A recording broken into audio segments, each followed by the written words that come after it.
welcome to Park Center High School for the season opener in football for the Pirates, as today they welcome the Cooper Hawks here for Suburban Gold District action. Hi, I'm Jay Wilcox along with Joe Moline. And Joe, a new era at Park Center a little bit here. Jordan Salos has been around this program both as a player and then an assistant coach. But tonight, his debut as head coach of the Pirates. Yeah, you know, we talked about before the game here where his presence was always so large on the sidelines as an assistant coach. He gets the opportunity to take charge and really lead the team. And he's in a similar position that the coach on the opposite side was in a few years ago, where we're trying to turn around a program that has good talent, but just trying to build that program up. Park Center last year, 3 wins, although they closed pretty strong. They upset Irondale in the first round of the playoffs and then almost beat St. Louis Park, the team that eventually went on to beat Cooper. I think maybe the way they closed that season, they're hoping is just a little bit of a springboard to show the guys a little bit what we can do if we put it all together. Well, a strong finish certainly helps the kids get the momentum, get into the weight room, get into the offseason. With that kind of momentum, they can get after it a little bit more and try to get some numbers out. And I think I heard from your guys' reports in the preseason that that's what they have, good numbers and some enthusiasm entering the season. And for Cooper, they've become consistent winners. There was a time when their program seemed somewhat down, but they've just got steadily better and better. Last year, undefeated regular season, which for all the records we could find was the first time that's ever happened for Cooper. They did end a little earlier in the playoffs than they wanted to on that snowy night, loss to St. Louis Park, but overall you can't be disappointed in a 9-1 season and just what they've progressed into. Yeah, and I go back to when I remember when Coach Howard took over that year and he was trying to take a program and build something, and now they've gotten there, at least from the regular season standpoint. The next step is making a playoff push. They lost a lot of talent, a lot of skill position, good players, strong defensive players, so they're going to try to bounce back after last year and kind of get right back to where they were. This is a little bit of a rivalry, and they played in the season opener last year. Cooper took it to Park Center pretty well. I think a lot of these kids know each other, so the coaches are hoping, though, that you remember to execute your plan, not go out and try and show that you can deliver the big hit or whatever on a night like this. You want to play with a lot of intensity, a lot of passion, but still remember what you're out there to do. Yeah, it's interesting when you have a rivalry in that week one.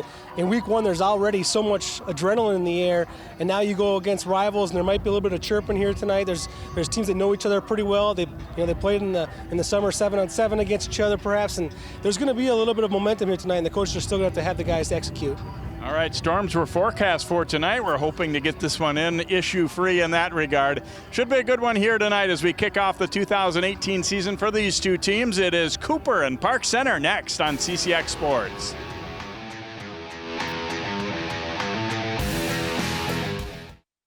Every time I hear the alarm bell go off in school, I think it's an air raid. A lot of houses in our neighborhood have been destroyed. I like to close my ears and sing songs whenever the bombs come close. I'm worried our new neighbors won't like us.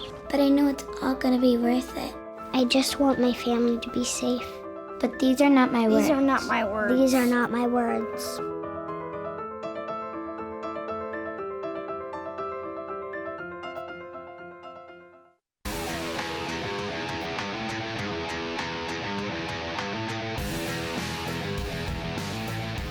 And we get set for football. The Pirates pumped up here as Park Center hosting Cooper and the season opener for both teams. Joining us from the sideline once again tonight, Allie Arlt. Let's go to Allie. Thanks, Jay. A new season, a new coach, but not necessarily quite a new team for Park Center. They had 25 juniors on the team last year. About 22 of them came back for the team this year. So Coach Salas says that their experience and their leadership is really going to play a key role in being successful this year out on the field. Now, last year, a couple years ago, some tough seasons. So this year's game plan, Coach says, is just to compete. He says, if nothing else, no matter what the outcome, this team is going to play their hearts out, and they will compete, guys. Thank you very much, Allie. And he said to us tonight, I know I can't just snap my fingers and overnight we're going to become an elite program, but we want to do things the right way and get there eventually. And, in a lot of ways, like Joe said, trying to do what Cooper was able to do and has been able to do over these last several years. Pedro Amusu and Naz Borden waiting back deep for Cooper as they will receive the opening kickoff. Braulio Aguilar will kick it off for Park Center. Bit of a breezy night, obviously very hot and humid too, so we'll see how much that impacts things. Aside from potential storms, which right now things look pretty good, but we've definitely got some breeze and some heat to deal with, and I suspect that, you know, cramps might be something you'll see a time or two on a night like tonight too.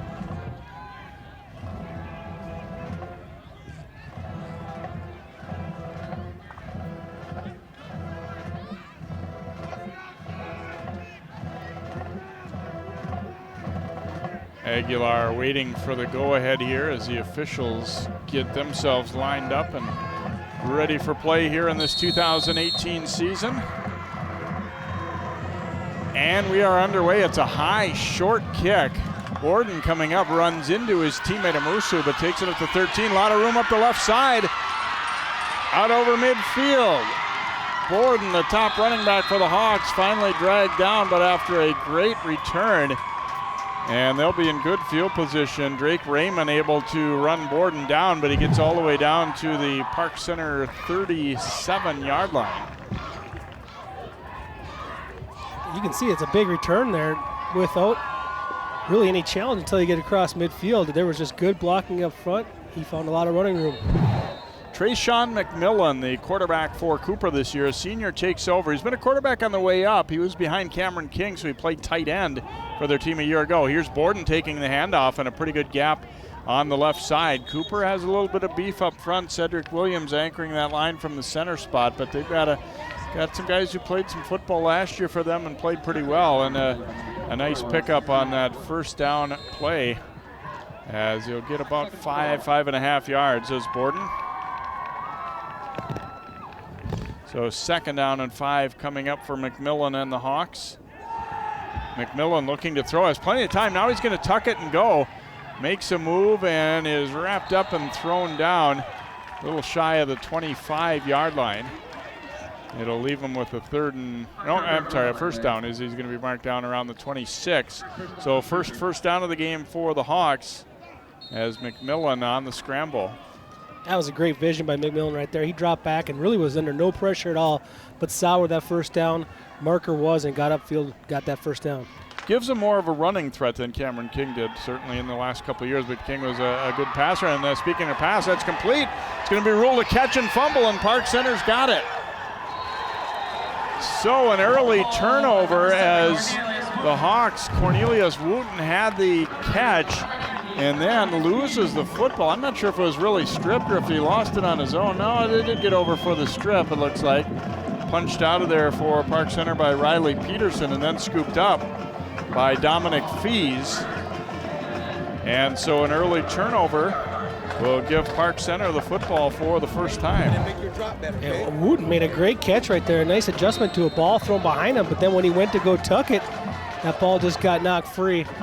Opportunistic play there by the Park Center defense when it looked like Cooper was well on its way to putting some points on the board. They had 3 successful plays in a row leading up to that fumble.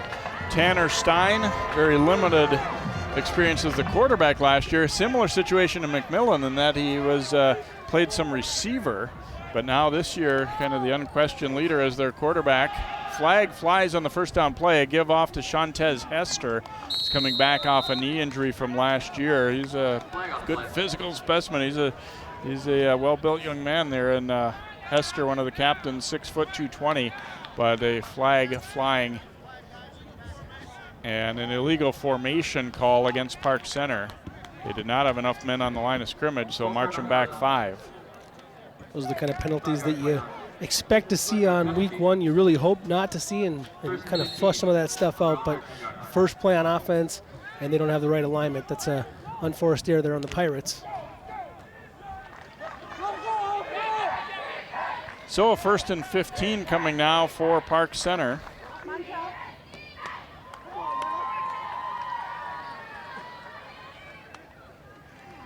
Stein fakes the handoff, and he is knocked down and dropped immediately there by Jabari Walker, one of the strong returners for Cooper. They really lost some of their, really top playmakers, Deontay Burns, Phoenix Sproles, guys like that. But they still do have some good experience and some guys who have, worked their way up. And that's another sign that the program has gotten better and better, is that guys now sometimes are having to wait their turn, get that experience as a 10th grader, and then maybe be ready to really help as a junior or senior.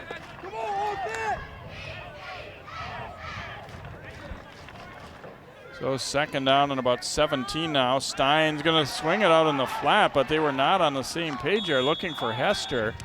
And this one is going to be ruled a lateral, so they will lose that yardage. Not an incomplete forward pass. Instead, it's a lateral, so things going the wrong direction here for the Pirates as you get a look there at Jordan Salas in the gray. Other Pirates assistants wearing green. And I think a lot of times that's for ease of spotting from the sideline when you got that different color. So that one did not look like Hester was expecting that ball. Stein swung it out there, and it was behind him, and now they're way back inside their 5-yard line. High snap, gets away from Stein. He picks it up, tosses it up, and it will be incomplete. A long look around if there's a receiver close enough. It does not look like it'll be called intentional grounding. However, Park Center is going to have to punt out of their own end zone. See, that snap was up high. Stein doesn't look like he even has a great grip on this. He just turned and threw it. And to his credit, he got it upfield and out of bounds. I'll tell you what, that a lot of times they teach quarterbacks in that situation to kick it out of the back of the end zone, take the safety rather than maybe fumbling it and giving up a touchdown. But he saved his team 2 points right there. We'll see if they can get any kind of distance on this punt. They're really backed up in their own end zone. Mitchell Meyer on to punt. Borden waiting. And there's a low knuckler that bounces around the 30. Borden wants to cover it, and he missed it. And it looks like Park Center will have it back. Borden, an error in judgment there. He could have let that ball just die. There's a flag on the play. On the snap, there was a flag right at the beginning of the play. So even if this thing comes out in Park Center's favor, there's a chance that Cooper can use a penalty to get the ball, or another opportunity to get the ball back on redoing the 4th down. Everybody on Park Center saying they have the ball, and now that signal does come into play. But you're right, I don't think that the referee has been notified yet that, by the way, I threw.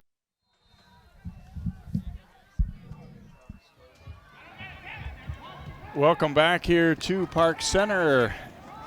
Cooper on the march. Here's Naz Borden down the sideline, and did he reach it over? Yes, he did. Touchdown, Hawks. We apologize, we've had some technical difficulties in the heat, but we get back up just in time to see Naz Borden take it in for a 12-yard touchdown run. And Cooper on the scoreboard for the first time. As we were leaving you before, we had a penalty on a punt, and there were a couple of timeouts, and then Cooper did field the punt. Borden returned it to about the 32-yard line, and McMillan, the quarterback, had a nice run, and then Borden able to run this one through, or reach it in. So Cooper is on the scoreboard first, and now we get a flag down.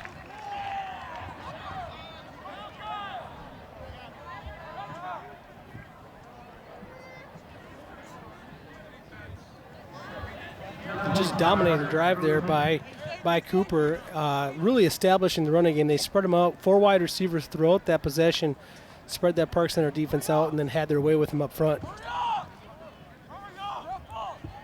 Alex Martinez on to attempt the extra point here for Cooper. Pedro Musu, the holder. And the kick is up, and it is good. So with 8:02 to go here in the first quarter, our score becomes Cooper 7 and Park Center nothing. Kind of some stops and starts to this game here early on, and you see the handoff, and Borden had plenty of room to the outside. They got a decent block or two from a receiver, at least enough to be in the way, and he had a pretty easy path. Yeah, and what Park Center is going to have to do is their defensive backs are just going to have to get more physical. They can't be getting blocked by the wide receivers. They're going to have to play more aggressively against the run, because right now it's not like Cooper's throwing the ball over the top, right, and they got spread out, and they really didn't attack that football. And Cooper went off tackle at will. So Martinez will boot it away here for the Hawks. Park Center able to come up with that turnover to stop what looked like a Cooper drive that was going to go somewhere, but then they went backward, had a punt out of their own end zone, and you saw the result. Cooper getting a first down on a nice run by McMillan, and then finished off by Borden. So Borden's already carried just 3 times, but 23 yards and a touchdown, and McMillan a couple of carries for 20 yards. So they have not really been stopped much. The turnover was the one thing after a pass completion. Yeah, there just was no line penetration. Nothing coming from the outside. Park Center will have to get more aggressive and creative defensively. Ball booted away. Dominic Fees battling the sun, it looked like there. Bounced off his leg, now breaks one tackle. Fees getting to the outside. And he'll go out of bounds out over the 30 to about the 35-yard line. Not a great start to this play. It really looked like he was having trouble seeing this ball. And you see right through his hands, but got on it quickly. And sometimes those, when the momentum of the return or the coverage guys gets messed up, you see some big returns occasionally. Yeah, containment got a little bit excited there, saw the fumbled football, bobbled football, and then got to the inside. Then there was a great block.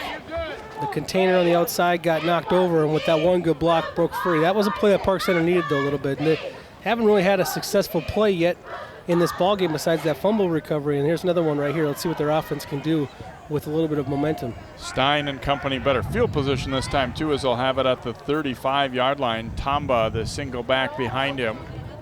3 receivers set. Stein throwing it out into the flat. Got it to Meyer, but he goes down immediately as he was tripped up, it looked like, by Jarrell Smith-Shannon. At least got a piece of him there. I think he was slipping a little bit, too.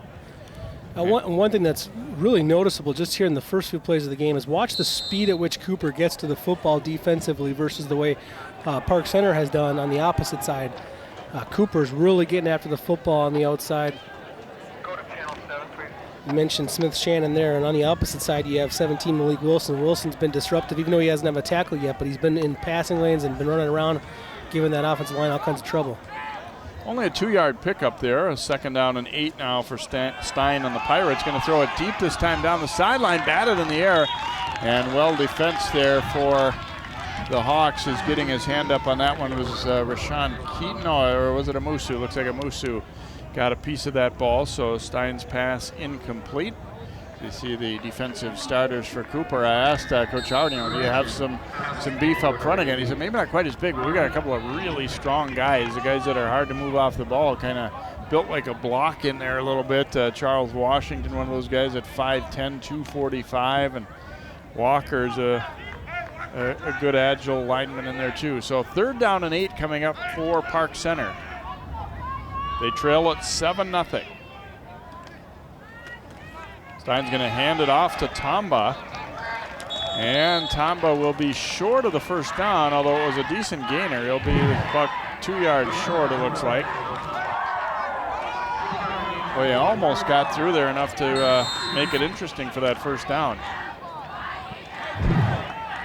And Cooper runs with a 4-man defensive front, 4 down linemen defensively. You don't see a lot of teams doing that anymore. A lot of them are moving to those 3-man fronts, walking up a linebacker. They actually have the 4 down linemen, and they're walking up a linebacker on the far side of the field there in Malik Wilson. So they have 5 guys really playing right along the line of scrimmage. Park Center lining up as if they're going to go for it. It's 4th and a long 2, and I'm thinking they maybe are just going to be trying to draw Cooper offside. Delay a game, perhaps. They didn't get the timeout in time. Yeah, delay a game against the Pirates, so I don't know. I'm not convinced they were really considering going for there anyway, and now that completely is wiped out with that 5-yard penalty. So Mitch Meyer will come on to punt again here for Park Center. Sometimes for offense, you just want to see what the defense was going to do, what kind of alignment they were going to bring up on a 4th down situation. Amosu waiting back deep. It looks like Park Center didn't have enough guys out there. Meyer barking to the bench that we need one more.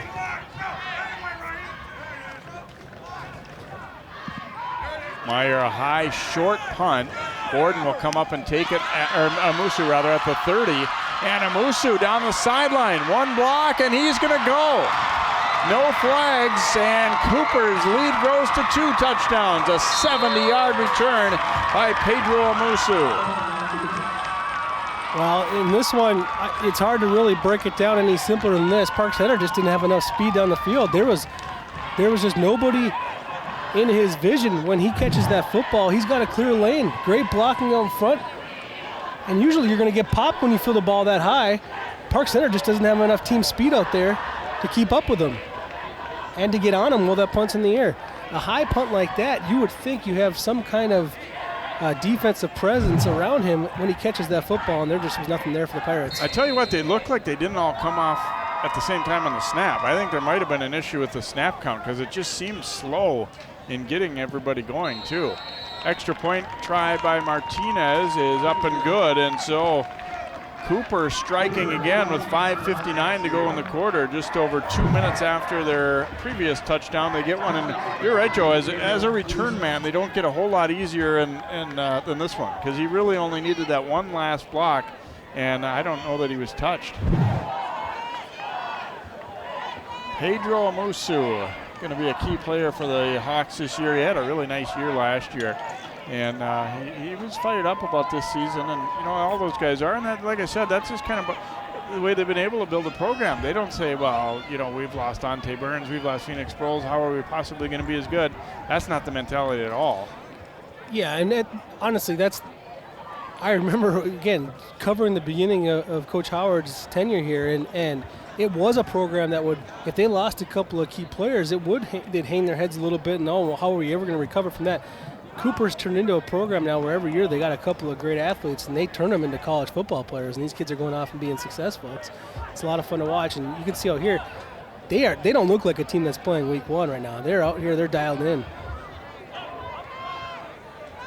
Martinez will kick it away here for Cooper, as they have already jumped out to a 14-0 lead halfway through this first quarter and have pretty much dominated, although there's been a little bit of sloppiness here and there on both teams, but especially on Park Center's side.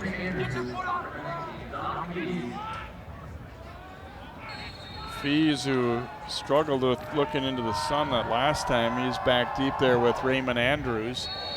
And we have a flag down. They may have been offside on this kickoff. Looks like it's going to be against the return team, Park Center. There's a flag on the play.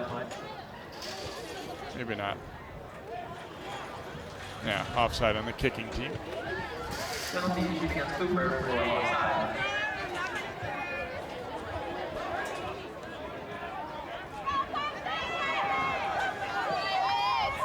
So back 5 yards they'll go and kick it again. We talked about, throughout the season, even though the season's really, roughly 6 to 8 weeks long, the gamut of weather you deal with. I mean, not right now, these poor return guys are staring straight into the sun and trying to come up with it, and they're all hot. By the end of the year, you'll be worrying about how cold you are. High bounce. Fees comes up to grab it, and he'll just have to go out of bounds. His momentum carries him out at the 14-yard line. So Park Center getting the football back here, and they have struggled to kind of put anything together offensively in the early going. Park Center, 14-yard line, first and 10.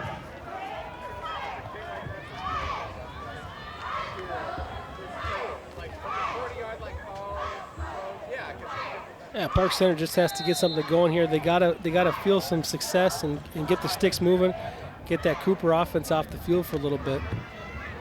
See if they go to the ground. They've really looked to the air quite a bit in the early going here. A lot of it, or most of it, in fact, really just short stuff, swing passes, but they had the one decent run by Tomba, although that was on 3rd and long. Cooper wasn't really playing for the run there.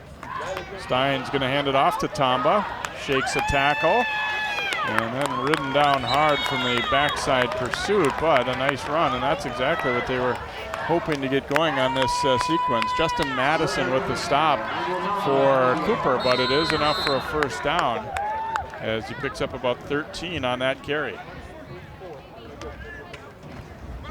Stein's going to go back to the ground. Tomba looking to bounce it out to the left side, getting a block from his receiver. Keeps the legs driving, and he's out of bounds around the 38-yard line. Uh-oh, we get another flag way after the play here. We had offsetting unsportsmanlike on the teams a little bit earlier. And see what, in this case, what it's going to be. I think Park Center thinks it's on Cooper. No, I think they're actually, I think it's on Park Center. Oh, Cooper and Park Center. Maybe. Yeah, so I'm going to be offsetting again. Yeah. Tomba with a great individual effort, though. I mean, that play was designed to go up the middle, but that's a great athlete getting the outside. Give the offensive line credit, though, for being engaged with the blocking well enough where he's able to kick that out and find some running room. And it was the tackler and the runner that got up and just kind of chirped at each other there. Hand off, Tamba. Wrapped up, brought down after another decent pickup there of about 3 or 4. Give him 3. So they've been able to get something going a little bit. I remember talking with Coach Salas in the preseason, and in one of the first areas he mentioned when I said what's going well, he said I think our O-line might be a little bit better than what we've maybe had in a couple of years, and firing off pretty decent on these last couple plays. Yeah, having some success going north and south, right at the Cooper defense here in the last few plays. That's where they've been successful. Play action this time. Stein, they weren't on the same page there as he threw it deep down the sideline, and Fees broke that route off around the 50. The fortunate thing, I guess, for Park Center is that there was nobody around to pick it off either, throwing it down that deep sideline. But you could see right away they were not, I don't know if that could be a read route or if they just were completely off from the get-go. You mentioned that offensive line. One of the offensive linemen for Park Center is a left tackle, James Parker, only a sophomore, and they got him listed 6'6", 290. Looks every bit of it, playing that difficult left tackle position where you got the blind side of the quarterback. It's number 73 for the Pirates. I know they like Jason Flores too, is 6'2", 240, and a senior. Pressure coming on Stein. He'll step up, and he is going to be brought down right near the line of scrimmage, a little short of it. Stein will tuck it and try and sneak through there, but you see just too many bodies, and you're able to wrap him up there. Charles Washington getting that stop. One thing you can see the Pirates have struggled with here in the opening couple of possessions is just getting separation from the defensive backs from the Hooper Hawks. Meyer on to punt again, and Musu took the last one 70 yards, and we've got a flag on the Pirates as they have an illegal substitution. They've been having a very difficult time here with getting the right players on the field in some of these transition times. Punt team was missing a player on one opportunity. Now they had too many players when they broke the huddle.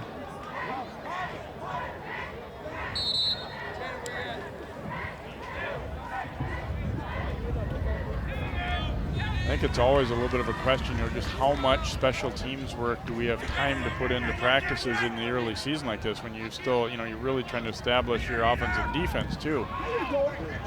Got a good punt away this time. Amusu drifting over, takes it up to 25-yard line.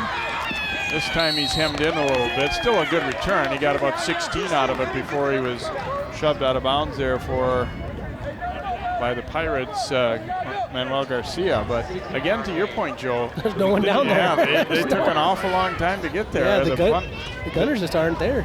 The hang time wasn't terrible, but you don't want to give a guy like Amusu a running start where he's able to just survey the field and be up to full speed. That time they did a little bit better job though of at least pinning him to the sideline. Yeah, it was a good punt that saved him that time. It wasn't the downfield coverage. It kind of put him, like you said, against the sideline where he kind of had one direction to go. So 1st and 10 from their 41 for Cooper. They're up 14-0. McMillan throwing deep down the sideline. Adrian Adams reaching back for it, and he'll have it for the first down into Pirates territory at the 32. 27-yard gain. Not a perfect throw, but one that he put out there where Adams could make the adjustment, and he did a great job of doing so. Yeah, not a perfect throw, but this is where you want to miss, right? You want to miss high into the outside where if someone's going to grab it, it's going to be your receiver, and you can see Cooper has the kind of athletes that can adjust to the football, and that was a great play down the field. Adams, another guy who played quite a bit for the Hawks as a receiver a year ago, and that was a heck of a catch there. 1st and 10 now from the Pirates 32. High snap. They get it off to Borden. He breaks the first tackle. Borden cutting it upfield, ridden down hard at about the 26-yard line. He's not a big guy, but he's not afraid to stick his nose in there. We could see right there.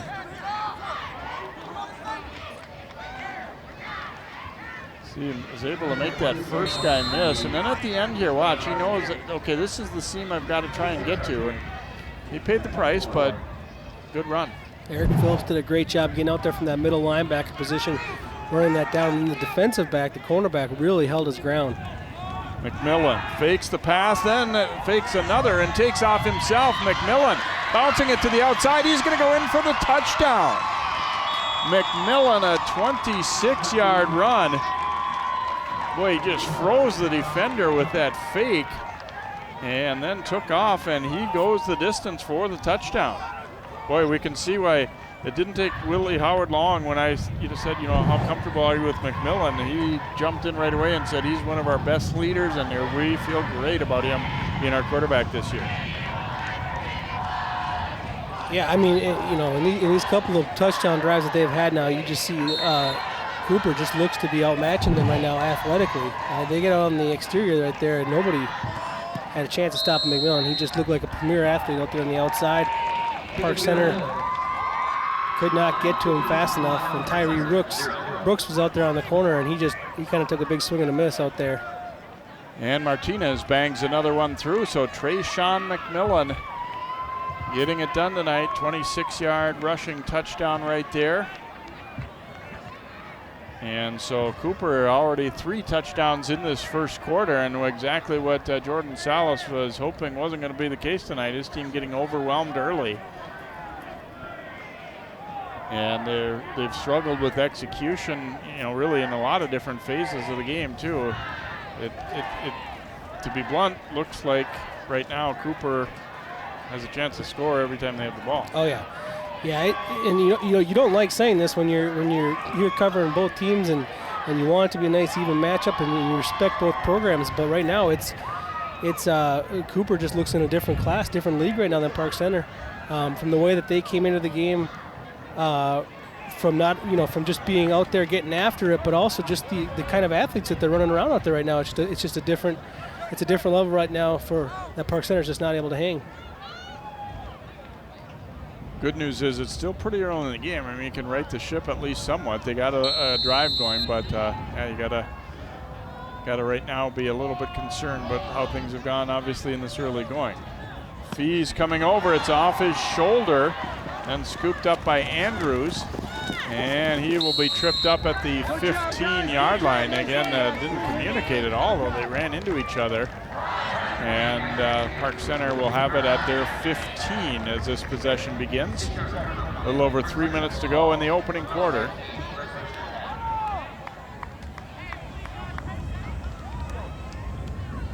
Well, Park Center just has to stay on schedule and not hurt themselves. When they were running the football with Tamba, they were successful. It was penalties and disorganization that hurt them and took them off schedule. But if they can kind of pick up good yardage on the ground and put themselves in a good spot, that's what they're going to have to do. But then you see some personnel issues right now. You got a player coming on late once again, Jay. After a possession, you should come out there with the 11 guys that know they're on the football field.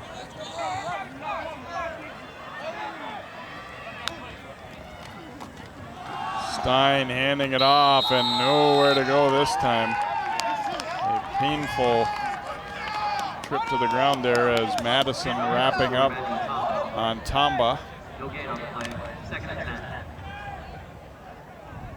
Nothing doing that time, and so second down and long coming up here. You get a good look there at Justin Madison. Had an older brother, was a heck of a player too. They not surprisingly look kind of similar out there. So, Pirates. Pass in the flat, and it is incomplete. Meyer hadn't really turned his head completely, it looked like.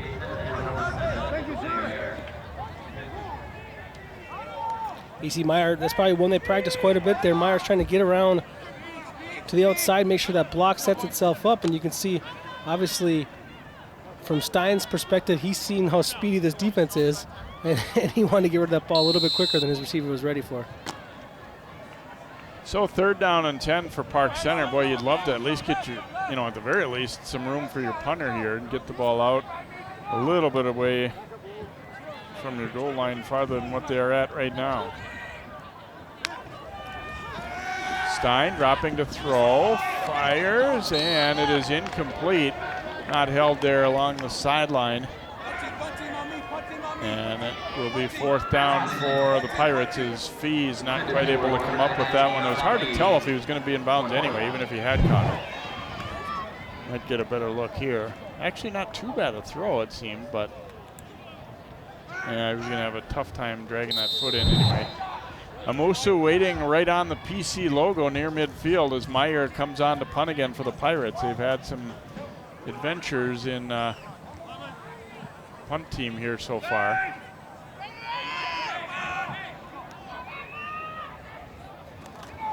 Bit of a high snap, but Meyer gets to it, gets the kick away. Amusu grabs it at his 49, gets to the outside. Amusu down the sideline. He might go again, fakes Meyer out and goes in for the touchdown. Well, there's a flag on the play. This one might be coming back. Yeah, we got a little bit of a football jersey grab here. You know, one of those plays where it's enough to call the holding. Good if you're a Pirates fan, and some of those kind of holdings that you want to try to get when you're a gunner.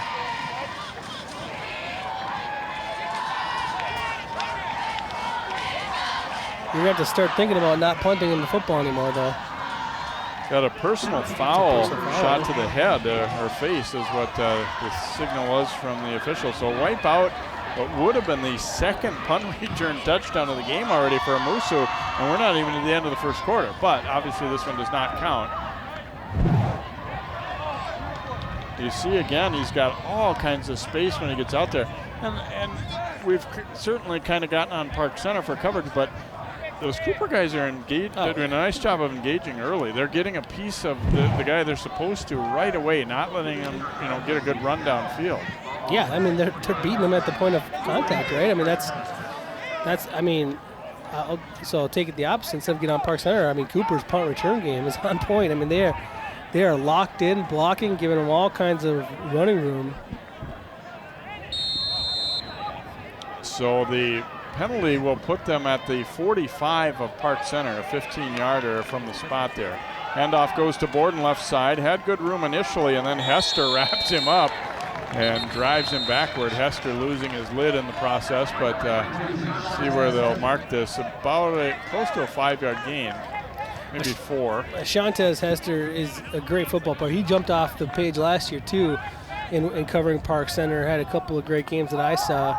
And he's fun to watch play the game, and right there, that was a great form tackle. 2nd and 6 here for the Hawks.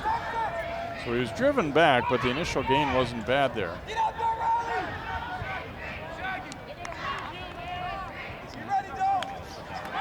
McMillan looking to the left, tucks it, now being chased out to the outside. Tamba catches up to him and will drop him around the 40. I'll tell you a couple of good things in this play, though. McNeil, how about this? He sees that Tyree Brooks is right in his passing lane, decides not to throw the football. And look at 2 athletes here, McNeil and Tamba, 2 of the better athletes on the team going at it right there. Nice little battle as they tumbled out of bounds. Tamba showed some of that closing speed.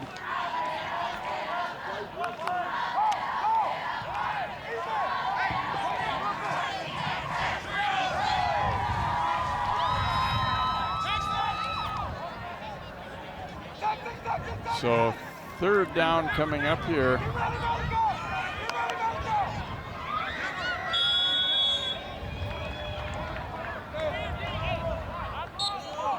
We have a timeout taken, it looks like, by Cooper.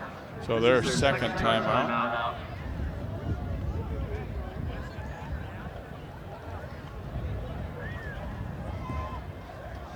A 3rd down and about 4 for the Hawks coming up.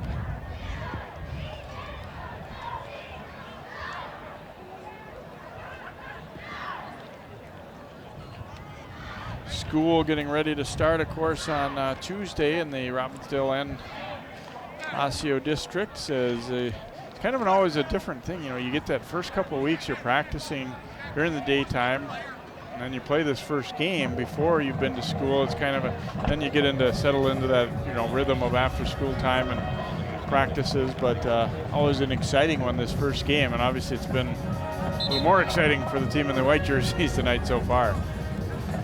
Yeah, and we talked about before how their season came to kind of a disappointing end compared to the regular season that they had. So they were excited to get out here and get right after it here in 2018.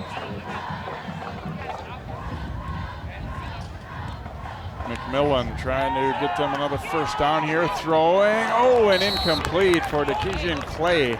Hit him in the hands, but he couldn't quite bring it in. There's a flag down on the play.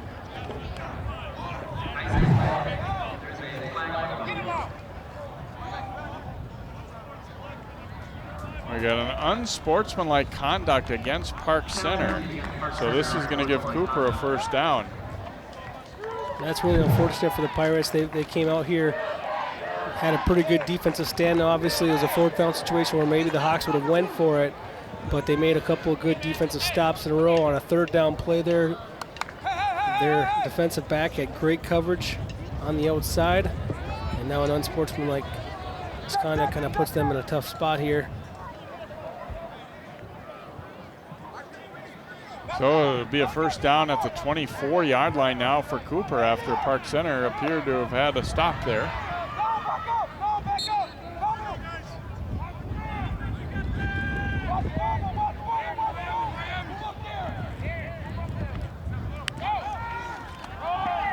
Handoff going to Borden. Tracked down from behind there by Hester.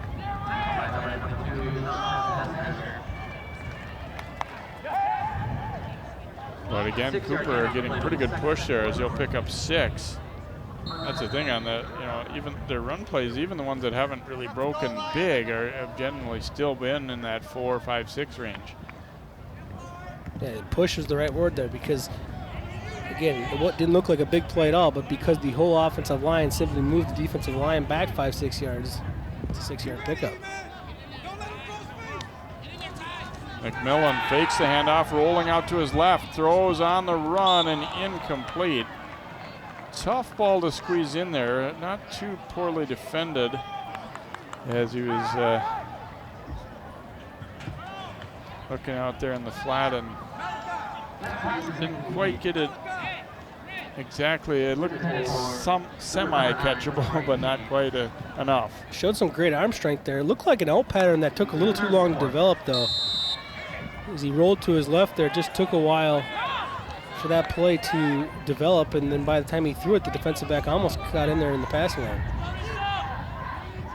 3rd and 4 now. McMillan, same thing. Now this time throwing. Oh, and it is almost intercepted. Did he get it? It looks like he did. Great grab there for the Pirates by Emmanuel Blabu. Kind of what I thought in that first one. It seems like if he throws this earlier, instead of rolling out, he's got the out was there.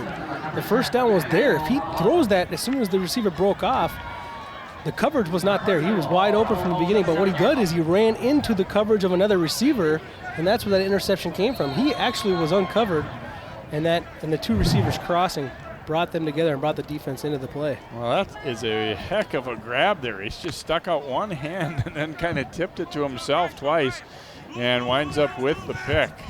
Park Center hoping that can start some momentum. We're down late in the first quarter. Might be the last play of the quarter here. And they hand it off up the middle. And a beefy back there, Eric Phillips, 6 foot 205 with the carry. And we are going to reach the end of the first quarter. It's been a dominant one for the visitors. Our score after one, Cooper 21 and Park Center nothing. We'll be back with more football here on CCX Sports.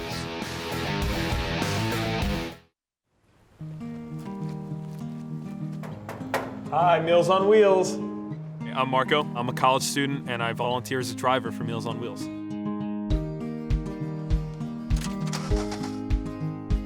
I think it's awesome meeting these people. I mean, they're so interesting. They've had so many wonderful experiences in life. Your community helps to raise you up into the person that you become. Meals on Wheels is a great way to give back to that community.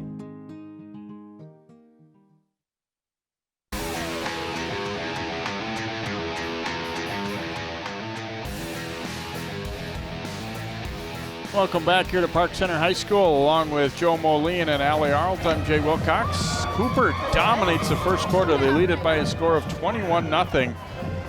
They run from Borden. They got a punt return from Osseo, and then they run from the quarterback, Trayshawn McMillan, and really dominated in all phases in this first quarter of play. Park Center have the football They ran one play after the brilliant interception there to end that quarter. The handoff up the middle was successful for about let's see where they're going to spot this ball.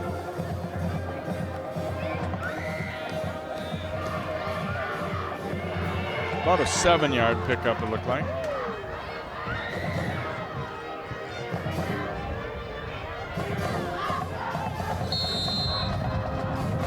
Well, Coach Salas really spent some time with his whole entire team right there, giving kind of more what looked like an emotional speech rather than an X's and O's speech.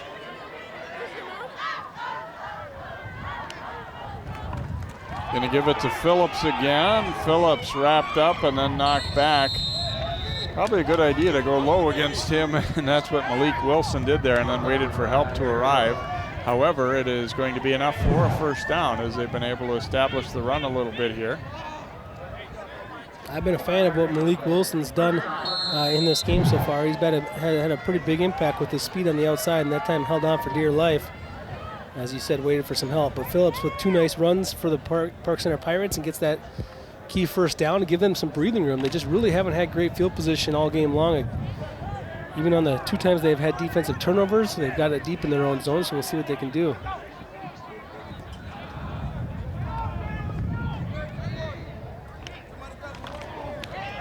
Stein will hand it off here. And another pretty decent pickup. This time it's Tomba on the carry, brought down by Jarrell Smith-Shannon. But he will be out over the 25. You mentioned 64 Flores. Watch him get a great double team up front. Flores and another one of those offensive linemen for the Pirates, but they dominated up front there on that nose tackle spotter, that kind of that 3 technique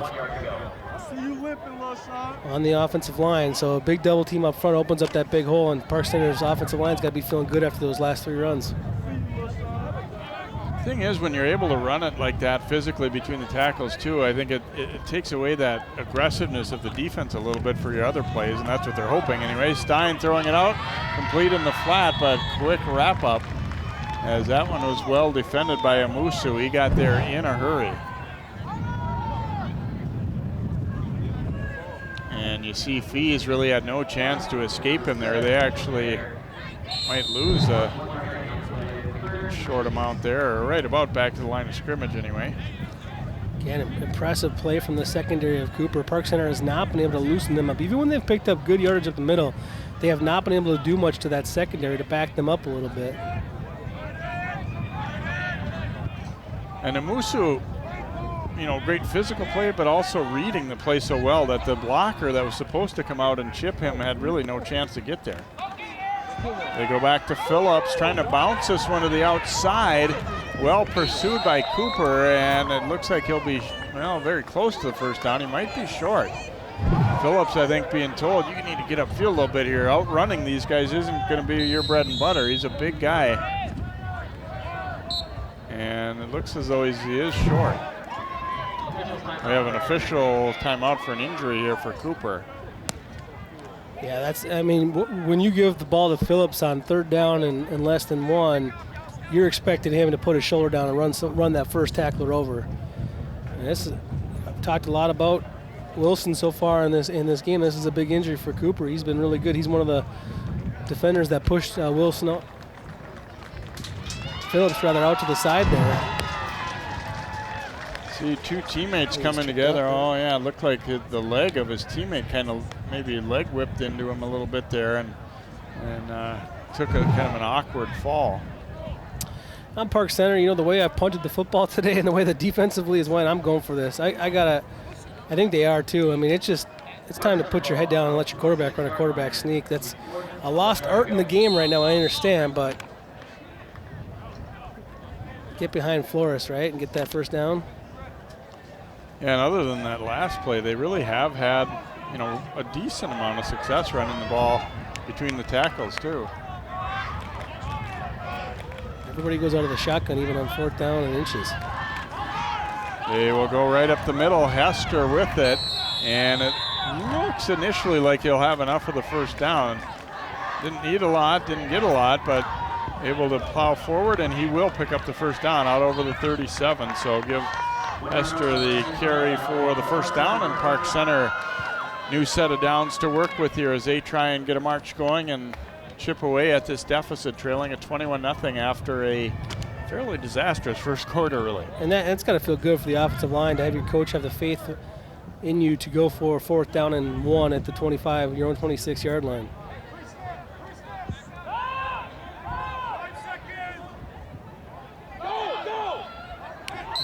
And we had a movement on the offensive line, a right tackle. Oh, there's just so much Bradford. So much talking out there because they had the wrong alignment where their left wide receiver was on the line of scrimmage but needed to be off, and then they kind of were adjusting him, and that gets your offensive line down in their crouch for too long, and then they're hearing all kinds of different voices when you only want to hear the voice of your quarterback. Yeah, I think they realized that they were in danger of delay a game. They could see the official had reached the 5 count, and then the bench was yelling, "Go, go, go," and he went, but the ball didn't. Stein, play action here. The rush coming now as he rolls out right. He throws and completes it to Hester. And then he is knocked out of bounds there by Devontae Haywood of Cooper. Not a huge gain, but positive play when it looked like it was going to really break down there. Yeah, look at the eyes of the quarterback, too. Look as he looks downfield. I like it a lot. We've seen Tanner Stein show off his strong arm on some incomplete passes today, but we haven't seen that right there where he's kind of showing his poise and his ability to get out of the pocket and make a good decision with the football. 2nd down and 5 now from the 33 of Park Center as they again are down 21-0 in this one. You don't have enough players in the football field.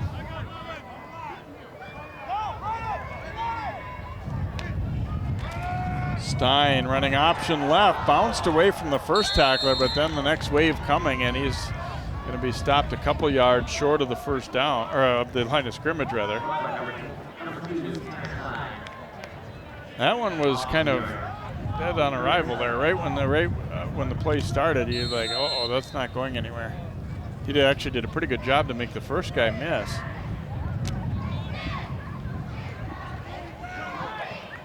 So 3rd and about 7 now for Park Center. Passing game really hasn't clicked for them yet.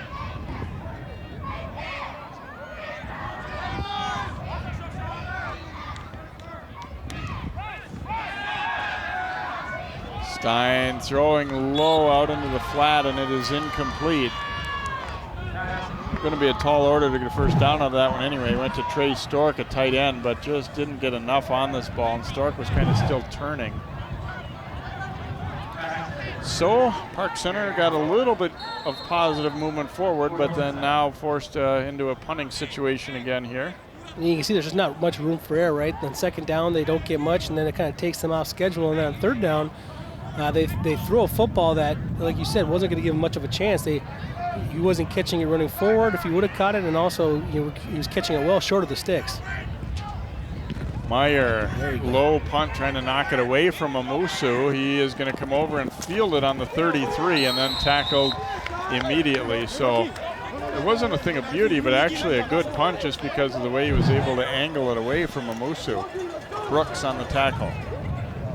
That's right. It should be a little bit of game of chess now. Then the next punt, will Cooper adjust and now have 2 returners back there if they're going to start angling away from him? Michael and Robin. So Hawks football on their 33-yard line. Well, Park Center's been able to get 2 stops through turnovers, but really has not forced Cooper into stopping them on 3rd down and making them punt the football themselves.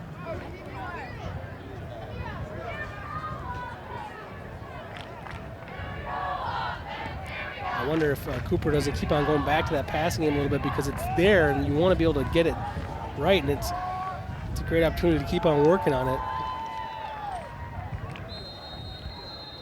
And we will have a delay of game penalty against Cooper.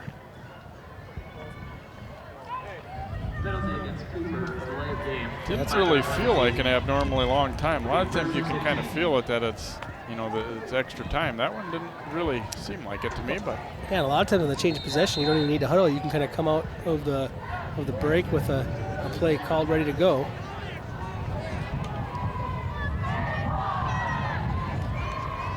So 1st and 15 now for McMillan and crew. Handoff goes to Borden. Cuts it up, and they got just enough of him to knock him off his feet there. Riley Peterson, linebacker out there on the outside, playing against the split end. He did a great job of kind of fighting through his block, and as you said, just getting enough of him to slow him down, take him down to the turf. That was a great play. He was out on an island. Got some of the penalty yardage back, but not all. So 2nd and long coming up here for the Hawks, out over their 30-yard line. McMillan looking to his left, and he is hit and spun to the turf. Just when he was thinking about letting that football go, he was wrapped up. Get another look coming off the edge there, and grabbed and tackled by Malachi Mitchell. Yeah, Mitchell was great job getting around from the backside, running him down, bringing him down. Strong quarterback to bring down. McMillan didn't have a chance. Mitchell came from that linebacker spot on the blitz.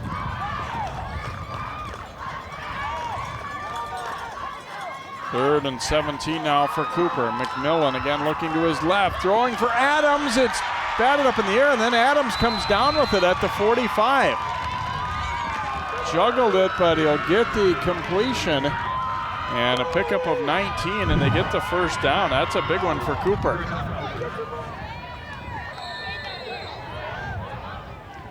Adams staying with it there after having it pop out of his hands initially. Strong throw from McMillan. Put it up high in the air. His receiver went up to get it unconventional way, but got it. McMillan handing off to Borden. Borden runs into Hester right at midfield and goes down after a pickup of 5. And this is a great play by Hester here because a unique formation by the Hawks really spreads the defense out here. And Hester came from the middle, ran that play down. He needs some help from the outside there to come up.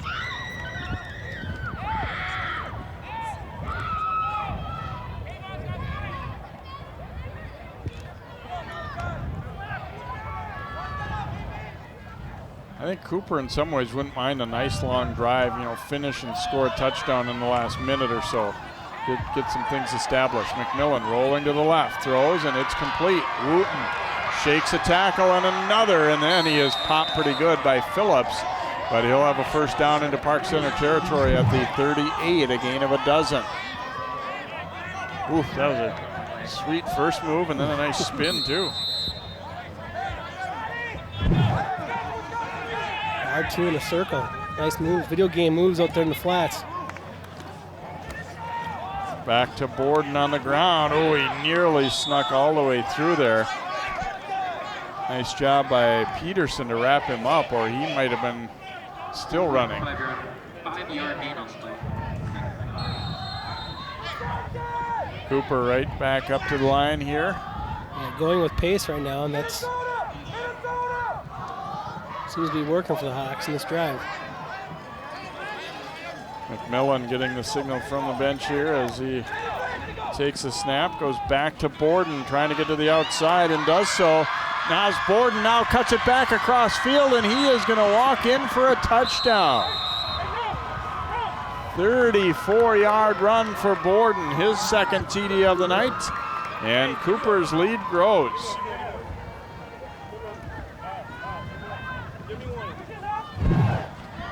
Well, you can see it's a great run to the outside, good blocking up front, so there's absolutely no penetration up front.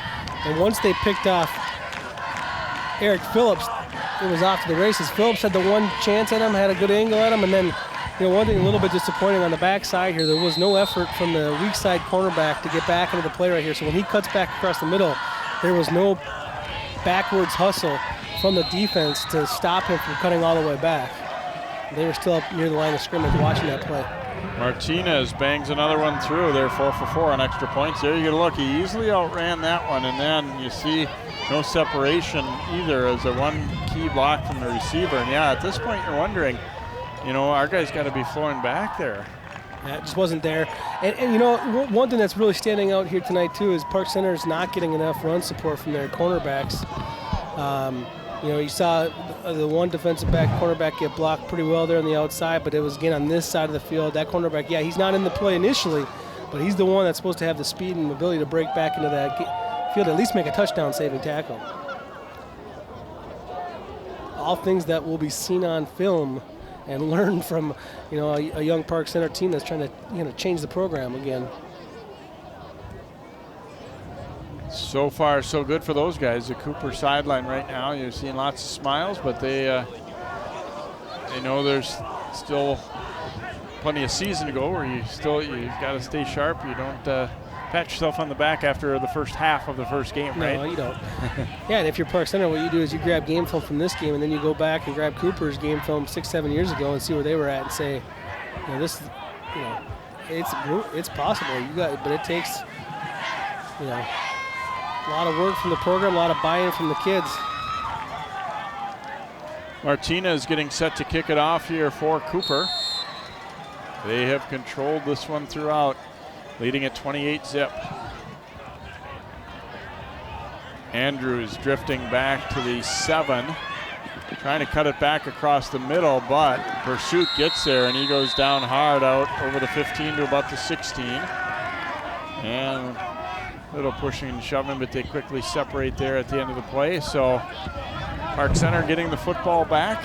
You see the good speed. Now watch Andrews. He's a pretty quick guy too, but as he cuts back across here, guys are getting to him in a hurry. And a lot of times, anytime as a return man, when you're forced to kind of stop your momentum like that, a good coverage team is going to get there and wrap you up.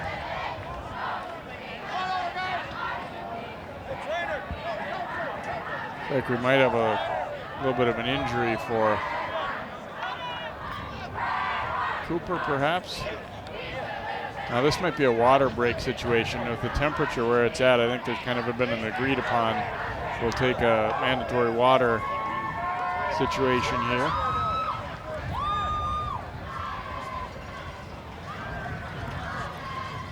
Definitely a good idea. We talked earlier too about how this game being at 5 o'clock, I mean, it's quite a big temperature drop usually from 5 o'clock to 7:30, so these guys don't get the advantage of that sun going down and getting that little bit of nighttime coolness. Well, and for these early games like this, I'm not so sure you're loving being in the black uniforms either. I mean, I know they like those, but they definitely bring the heat in more than, whereas Cooper, you know, rode whites.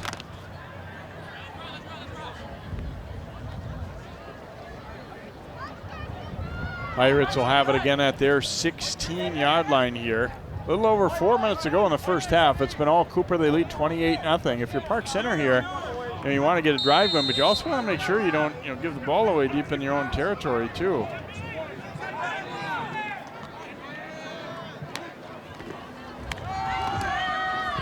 Go on the ground to Hester.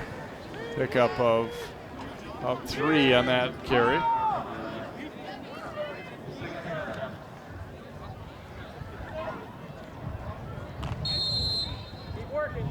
So 2nd down and 7 coming up.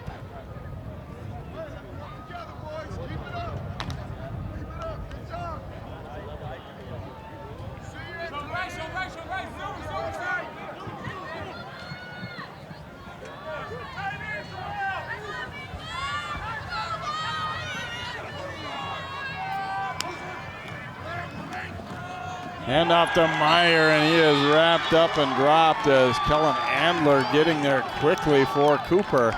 Well, he read that play very well, just cut in behind the guard. Actually beat the block right there. That's a great play by Andler.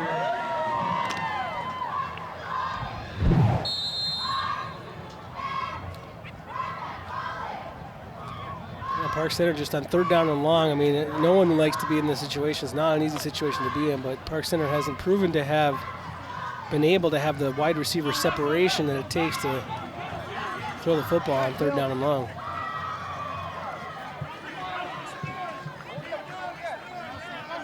Third and 12 here for Stein and company. Fakes the pass, now looking to go deep with it for Meyer, and it is intercepted. Hawks able to force a turnover.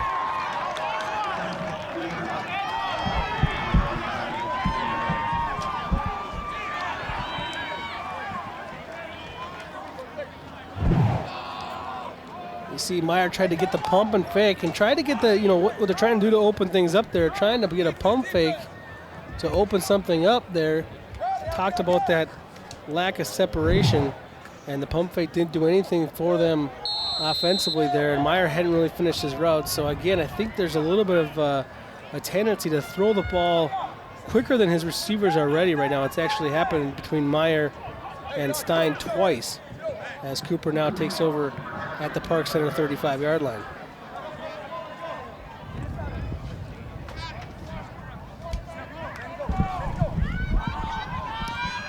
Pass incomplete out into the flat there.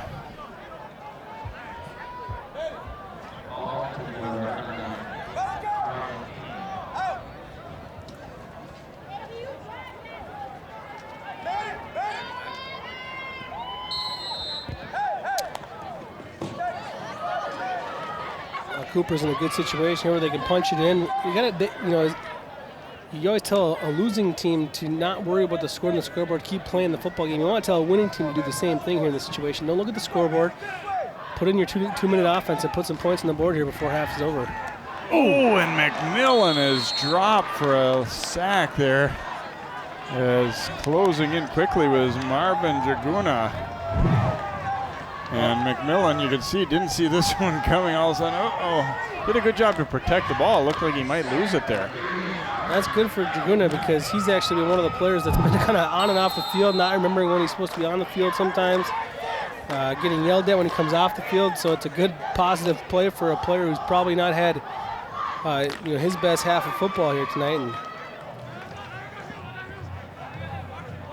so 3rd and long after one of the probably most positive plays of the night for Park Center right there. McMillan throwing complete. Clay, and he is knocked off his feet there as Phillips didn't really wrap up, just smacked into him and knocked him down.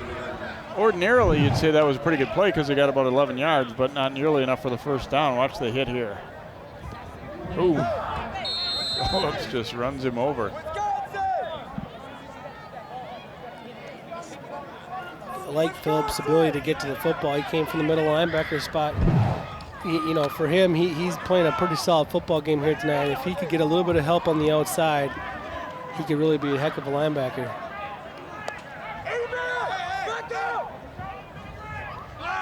So they'll go for it on 4th and long 4 here. McMillan down the sideline for Amusu, batted around and he's got it.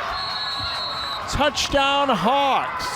Amusu winning the battle. It wasn't too bad a coverage, but he's able to hang on in traffic as he juggled it briefly and brings it in for the touchdown, and Cooper's big night continues. Well, it's one of those throws right now where McMillan has the advantage of throwing it up there and letting his athlete go get the football. He's done it a couple of times now, whereas if he throws it high enough, it's his guy that's going up and getting the ball. It happens once again. Martina is on for the extra point, and he has been solid tonight. 5 for 5, 35-0 Cooper, our score, as they convert on a 4th down.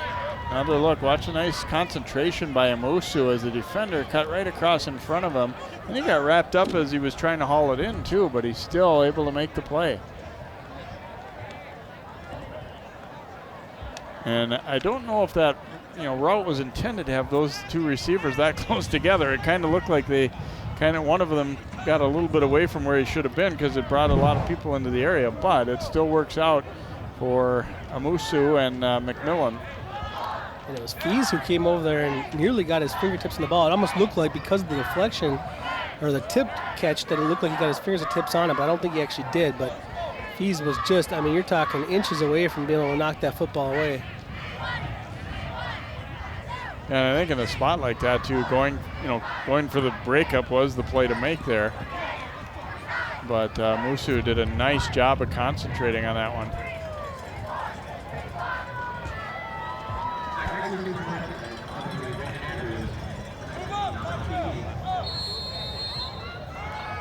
So 2nd touchdown for Amusu. Borden has a couple of touchdowns as well. Andrews trying to chase this one down. It is going to go out of bounds though.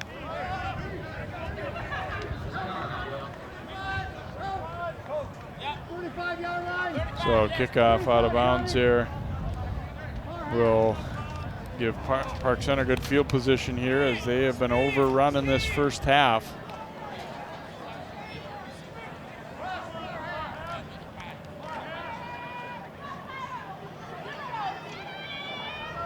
And they are going to look to start it from the left hash, which is their option if they want to. You don't see it done all that often, but they will move it over there. And minute to go in the half. They are down very big right here. They'd like to have something positive to come out of this end of the second quarter right now.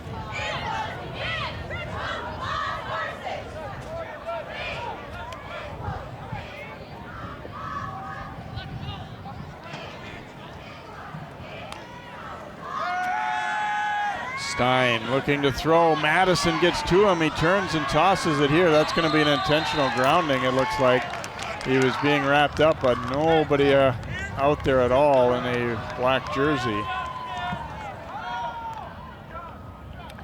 And it is indeed intentional grounding. Lost it down, penalty 2. Against Park Center.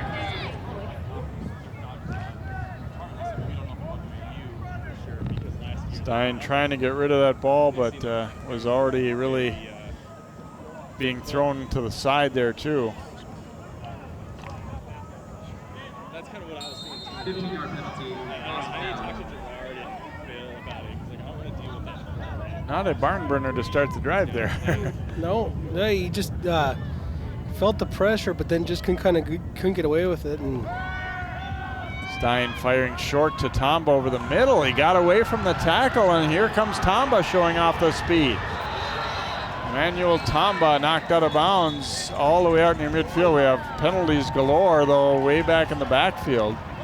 Now you see that Tomba downfield, though, with all kinds of speed that he has. He had 5 guys in pursuit able to catch him. That's a little bit of the difference right there from the speed and athleticism that the two teams have on defense. Cooper was able to chase him down.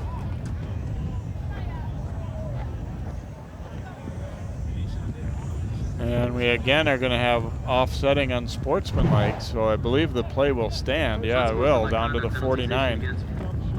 I think Cooper, the other guys were surprised that that tackle wasn't made and maybe just relaxed a touch there.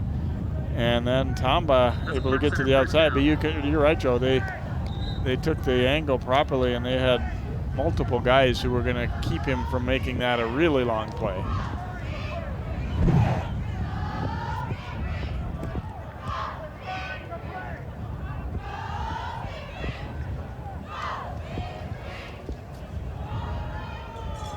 Jason Flores, the starting guard for Park Center, got taken out of the game after that penalty. Now sitting down on the bench.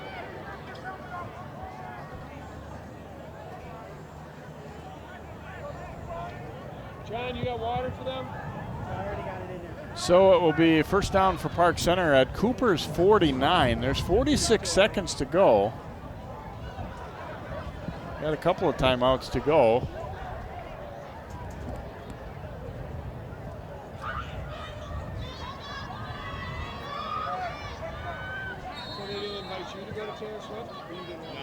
If I was invited, I would say no.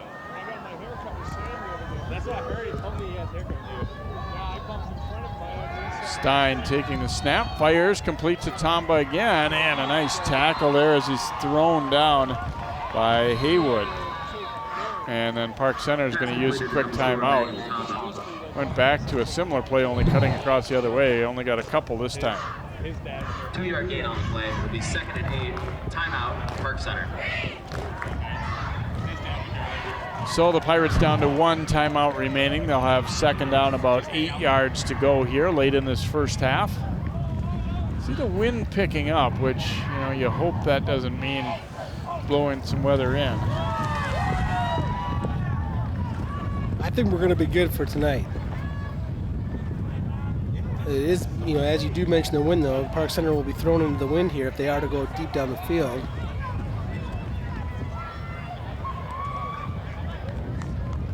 Mitchell Meyer checking back into the game here. Talked about this a little bit on that one interception. Meyer, who, one of the captains listed on this team, He and Stein have not been on the same page, where it seems like he's expecting about a half a second longer before the football comes, and Stein's getting rid of that ball a little bit too quick.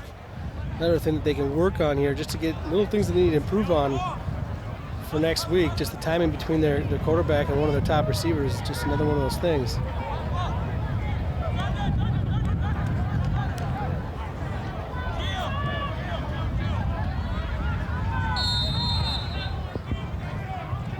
And they snap it ready, or chop it ready for play here. 2nd and 8 for PC. Stein has some good time, looking over the middle, nearly intercepted through Haywood's hands there. I don't think he saw Haywood there. Haywood would like to have that one back, no question.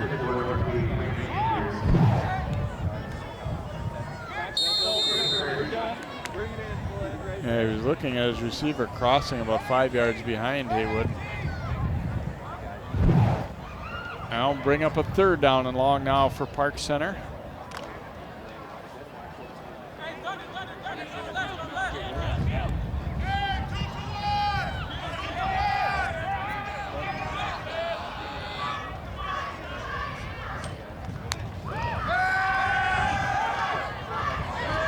Stein rolling out to the right, and he'll be chased out of bounds and then tackled late. It'll be a penalty against Cooper.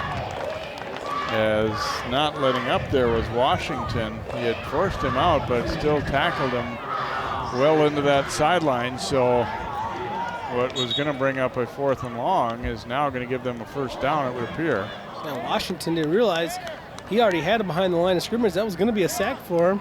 And he wanted to place that tackle. You're gonna late hit a quarterback out of bounds. You better make sure it's a good hit, not just a wrap and twirl around.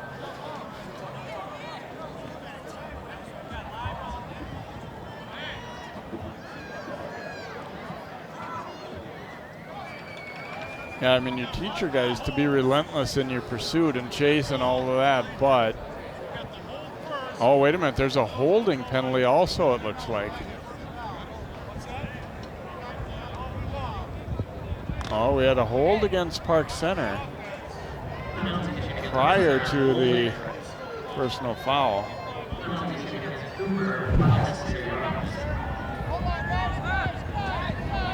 I think the hold might have been right as they're coming out.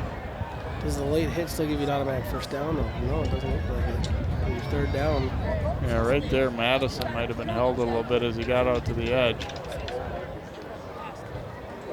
Here's where you just gotta let go a little bit, and then it ended up creating a pileup with one of the assistant coaches and everything too, so it maybe looked a little worse than it was, but it was definitely late. Now the officials discussing, it is kind of an intricate penalty situation with the offsettings. Yeah, 15 versus a 10. So they're marching the 10 for the hold, but then the 15 the other way for personal foul, and it will still be 3rd down.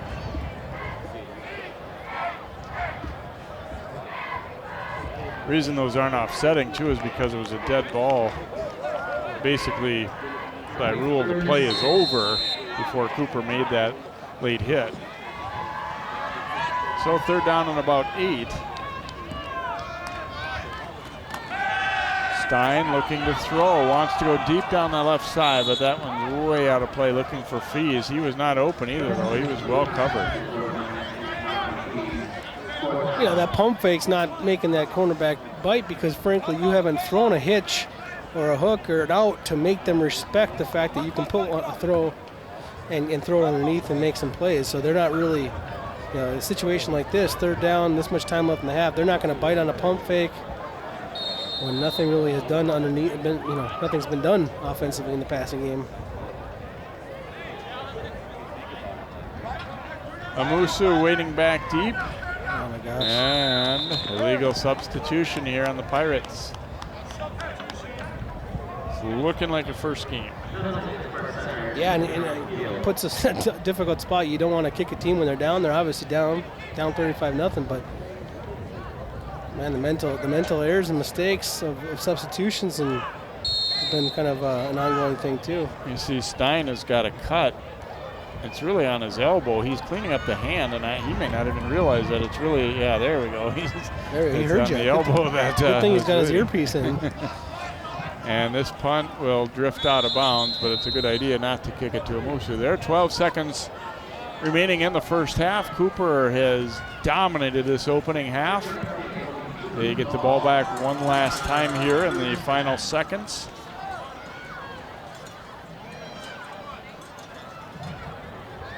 Yeah, and another thing, you don't mean to pick on Park Center too much because you might be facing one of the better teams in the state here right now in Cooper. You never know. We don't have them ranked up there right now because of all the things they lost, but we all know good football programs reload, and if Cooper's at that state right now, we will find out this season. That is one solace that Park Center can take, as they may be facing perhaps the best team they'll see in the regular season, or one of them certainly. They'll take a knee here to end the first half, as we will tick to halftime, and it's gone about as well as could be hoped for the visitors, and about as bad as could be hoped for the home team so far in this first half, Joe, in this 35-0 score for Cooper. Absolutely. You expect a lot of things to work on in that first game of the season, and Park Center is going to go into halftime here, and only things can get better in the second half, I imagine.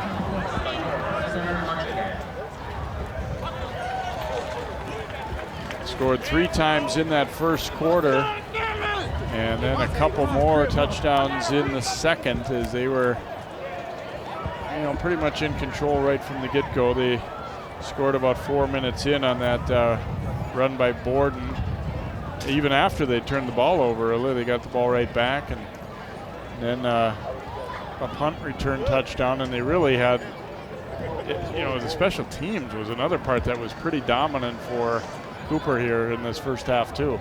Yeah, you could talk about the couple things that went wrong for Cooper. It was a couple of turnovers. I mean, an interception that they threw there, which they probably did, and a ball they put on the turf, but they did it when they were deep in Park Center territory, and their defense is good enough to recover from it.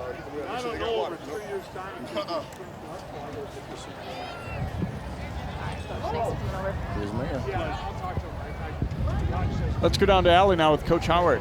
Coach, you said this first game of the season would be a big test. What do you think for a passing grade in the first half? We've executed pretty well on many things. We got to sharpen up a couple things. Got a lot of jitters. Our players are coming out competing. We got a couple turnovers early on. The biggest thing I like right now is our team is playing with each other and having each other's back. What do you like about your defense, really dismantling PC, holding them to 0 points? Really, it's just, we emphasize playing fast and running to the ball. And, you're not going to get right every single time. I hadn't played in the NFL. Not one time have I ever played a perfect game. So what our coaches say is play fast in everything that you do, and then you're going to make up for any mistakes during the play.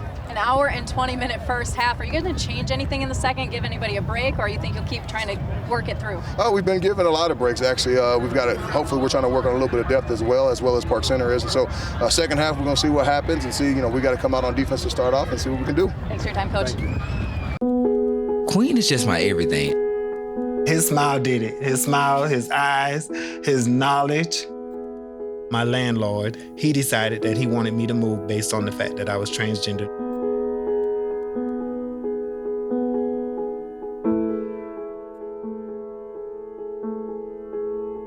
Let's just respect people in everyday life for just being human.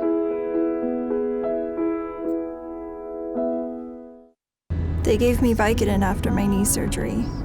They kept prescribing it, so I kept taking it. I didn't know it would be this addictive. I didn't know how far I'd go to get more.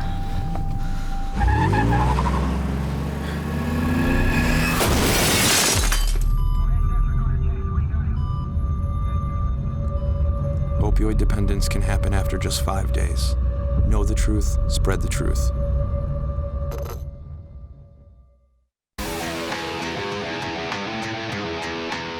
Well, unfortunately, a lopsided one here in this season opener so far. Cooper leading Park Center 35-0 here at Park Center High School, as we check out some highlights from the first half. Starting with a nice return, kind of a theme early in this game, as Nas Borden up the sideline for Cooper. Then they get a completion in the flat, but the ball knocked free from Wooten and recovered by Park Center's Dominic Fees, one of their big early plays. But they ended up having to punt the ball back out of their own end zone, and Cooper quickly capitalized. Give to Borden off left tackle, gets to the edge, tucks that ball inside the pylon, and it was quickly 7-0 after the extra point. And then it is Pedro Amusu taking the punt at the 30. Good blocking, good speed, not great coverage, and adds that all up, and it adds up to a 70-yard touchdown. 14-0 Cooper, only a couple minutes after the previous TD. Then McMillan, a great fake to get the defender up, cuts it to the outside, cuts back around another defender, and he realizes there's no more guys in black and green to get him. Scores the touchdown. Then McMillan throwing. Watch that great interception. Emmanuel Flavu for Park Center, as they made a couple of nice plays in that first half, and then they look at a nice tackle as Amusu closed quick on the receiver Fees there, and then a juggling catch by Adrian Adams for Cooper right there. Give off to Borden, and he will bounce it to the outside, and Borden cutting back across field and takes it in for the touchdown there for Cooper in the second quarter, made it a 28-0 lead. And then a great catch here by Amusu as the ball was nearly knocked away, juggles it, holds on, touchdown, extra point good as well. As you get a look at the first half numbers, Cooper pretty much dominating in that. More penalties than either team would like. It led to a very sluggish pace in this first half as well. And we'll see if that gets kind of cleaned up in half number 2 as well. That's one of the things that certainly the coaches, would like to see better execution on too. Well, it's a tough thing when you come out of the locker room when you're down by this kind of margin for Park Center, but they're, you kind of try and mentally wipe the slate clean a little bit and say, let's bring it together and do what we're capable of doing, do what we know how to do, and kind of clean things up a little bit. Yeah, you got to turn to your senior leaders right now to ignore the scoreboard, come out and make some plays if you're Park Center, and just get after it. And if you're Cooper, one of my favorite things my senior year, we had a pretty good team, was when you could be done at halftime and you could you'd come out and take your shoulder pads off and cheer on the youngsters. That was always a good time.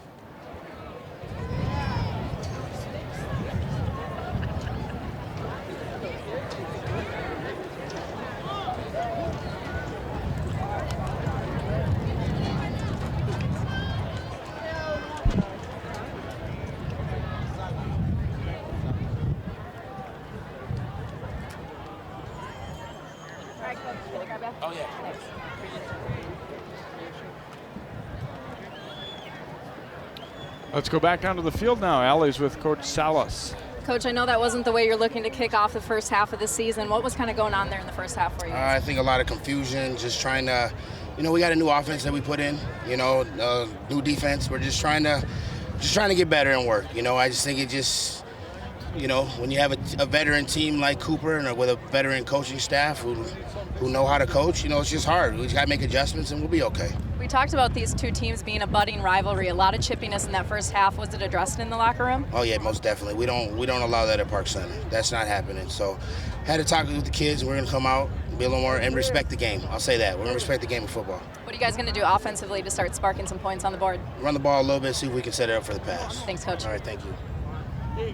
Thanks, Coach. Obviously not the most fun thing to do when you're down big like that, but we appreciate that. And we'll take a quick timeout as they finish warm-ups for the second half. 35-0 Cooper. We'll be back with quarter number 3 here on CCX. I try to keep up with what these young people is doing and knowing. I was at work and I just got a text from a number that I didn't know. I sent him a text. He texts me back and say, "Who dis?" And I just thought that was the funniest thing. The next few weeks, you just made fun of me, would answer the door and say, "Who dis?" Who dis? Drop off a warm meal and get more than you expect. Volunteer at americaletsdolunch.org. America, let's do lunch.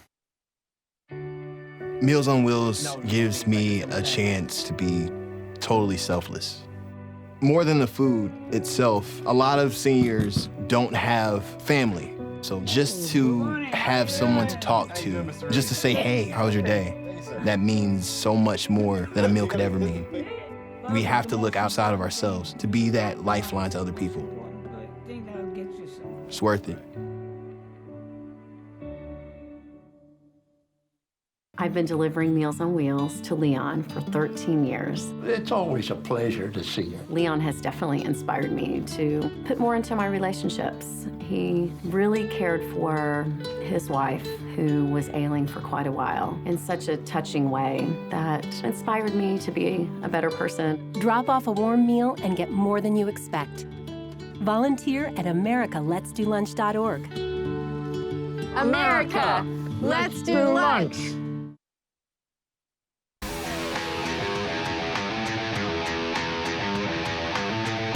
And welcome back here to Park Center High School, along with Joe Molina and Allie Arlt. I'm Jay Wilcox.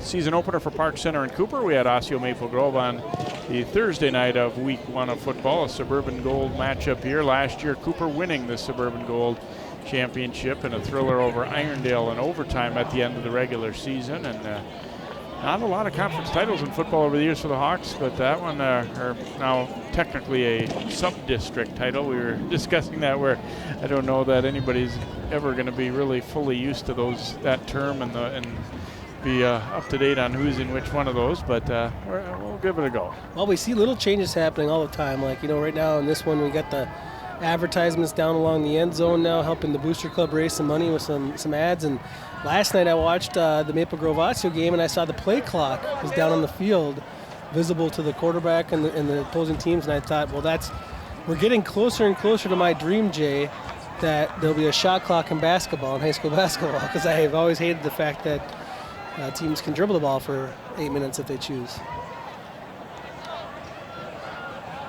Yeah, high school sports always changing, conference realignments, schools and populations change. And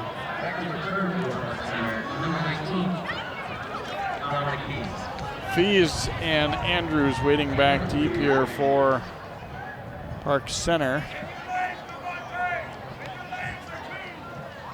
Martinez will kick it off. Cooper has to be happy about it. I mean, it might feel like or seem like a minor phase of the game, but if they go 5 for 5 on your extra points, that says something for your holder, your long snapper, and your kicker. Fees taking it here. Shrugs off the first man, trying to cut it back, and he'll be wrapped up at the 35-yard line. So a decent return there for Fees and Park Center as they get the football to begin half number 2.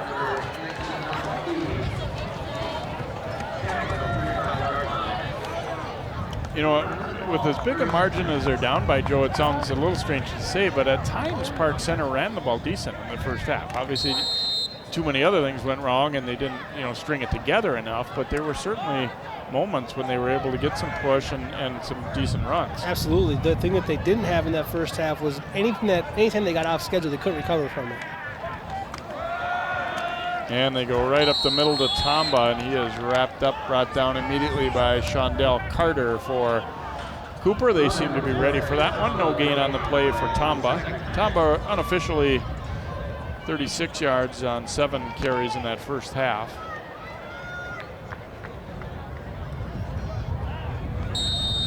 Yeah, so you got your starting running back runs for over 5 yards a carry. You think you're going to have something going a little bit offensively, but again, it's now they went for 0 yards there. What do they do in the second down play to make up for it? You have to have a 6 or 7 yard pickup now to get it back on schedule. And their passing game just really hasn't been too effective tonight. Flag down on this play, offside against Cooper. Yeah, Cooper got off to a quick jump there. Not a lot of mistakes like that made by Cooper in the first half, but let's see if Park Center can take advantage. Now you're back on schedule with that 5 yard pickup on a penalty.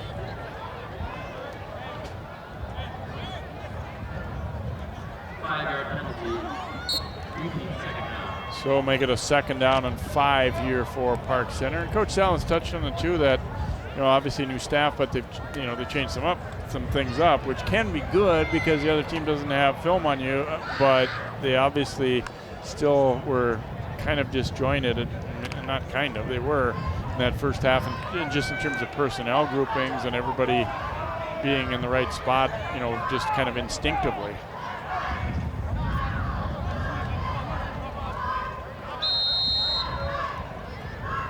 Delay of game against the Pirates. Oh, 5 yards back.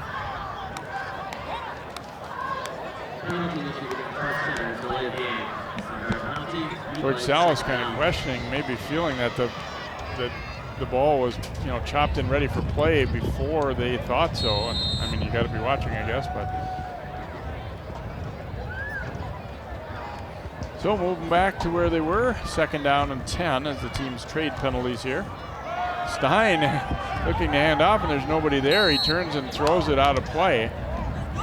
And it will just be an incomplete pass. Definitely a mix-up on that play. They were lucky there were no linemen downfield, or at least far enough downfield, because I think that was supposed to be a running play, and turns and throws it out. So 3rd down and 10 here for PC.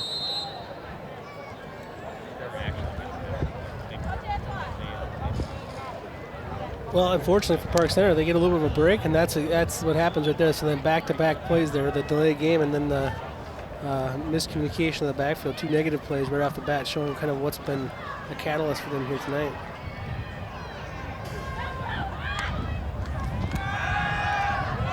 Deep down the middle, almost intercepted. Yeah, he just, right there, he just doesn't have, his receiver, Mitchell Meyer, doesn't have the faith to run that route hard. He's not running it hard. He sees the safeties there, and he doesn't actually run the route very hard. The ball's thrown when it probably shouldn't be thrown. A couple of mistakes right there, and unfortunately for the Pirates, it's not an interception. Boy, Torian Kane would like to have that one to do again, as it was pretty much right to him, although he was getting ready to maybe, initiate contact with the receiver if it had been right to him, and took his eye off it just a little bit here. Looked like Meyer, the punt, bounces away, scrambling to pick it up as Rayshawn Keaton. Keaton trying to go across field, but he instead is chopped down as Garcia getting there to knock him down. Keaton thought he saw an opportunity to get that pursuit heading the other way. I'll tell you what, Garcia doesn't make that tackle, though. There's a lot of green beyond Garcia. That's a big play for Garcia. And hey, let's see what this Pirates defense looks like when the field position's in their favor. Ball back at the 10-yard line of Cooper. You heard Coach Howard tell Allie that, we've actually already been subbing quite a bit, and now they'll, potentially do some more. But I don't think you do it quite this early. You need more work from this first group to go for a little bit. Here's Borden taking the handoff. Borden breaks free, and he might go. Fee's getting over to cut him off, and he'll wrap him up and bring him out of bounds, but all the way down near the 30-yard line. Be about a 55-yard run. They'll spot it on the 35, so 55-yard run. Thought he was going to go. That time, safety getting back and taking that angle near midfield. And you see right there, Fee's able to use the sideline as an extra defender there, but still a great pickup to the 35 for Borden. Ooh, a high snap. McMillan, though, grabs it, and then he takes off. I don't think it was really a called quarterback draw, but it turned out to be pretty much that, and got a gain of 5 or so, or actually a little bit more than that. About 7. Been very impressed with McMillan and his poise here tonight. Again, not the starting quarterback last year, but on that offense, and he's looked like every bit an experienced starter tonight. Out into the flat, it is complete. A nice little move by Wooten, and then he is wrapped up and dragged down at about the 10-yard line. And they put the ball in Wooten's hands here tonight. He's had some impressive moves. They're going to want to get him the football more often. He's been a tough one to bring down. He's got some shake to him, no doubt. Pickup of about 17 there, and he wanted to make up for it. They had that fumble early on, but he has definitely made some nice plays after that fact. So football now on the Park Center 11 as Cooper continuing to look strong here early in this third quarter.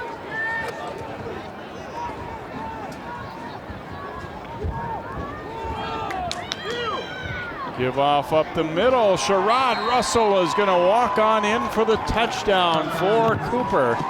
Russell getting his first carry and makes the most of it as he goes 11 yards for the score. That big hole opened up by that offensive line. We talked about the size of this offensive line before the game. It's a healthy crew, averaging about 250, 260 across the line for Cooper, and they opened it up nice here. Seth Gentry, big block in the middle there, number 77. Cedric Williams leading the charge for the Cooper Hawks.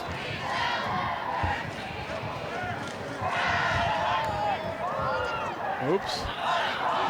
And they had done very well on their extra points prior to that. That one, I'm not sure if they hold it, dropped that ball, or Martinez just kind of stopped, and I think Amusa was saying, you could go ahead and kick that, son, instead of leaving me there sitting.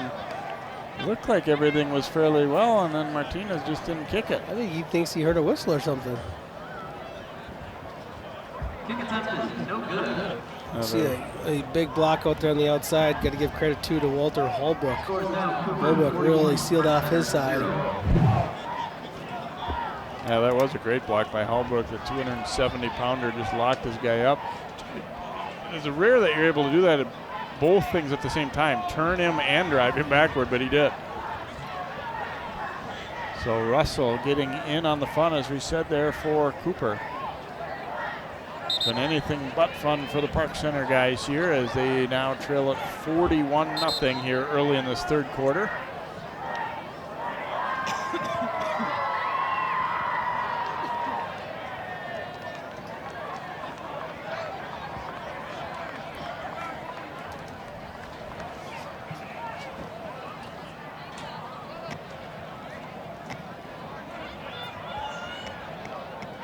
Sky's darkening a little bit here. Don't know.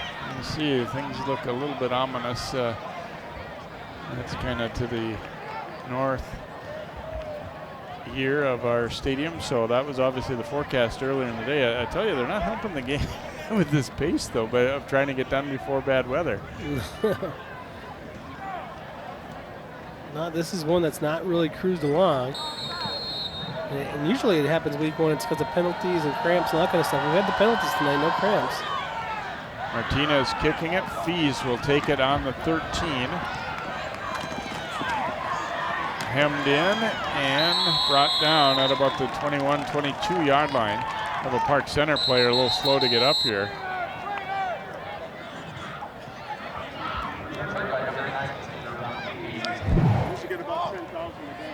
Fortunately, we haven't seen much of that so far tonight.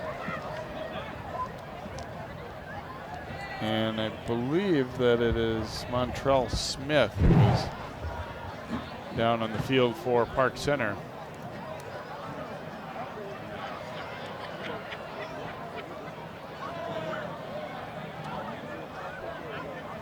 And they could be working, looks like a cramp, the way their trainer is bending that foot back. Joe, darn it, you jinxed it. I did.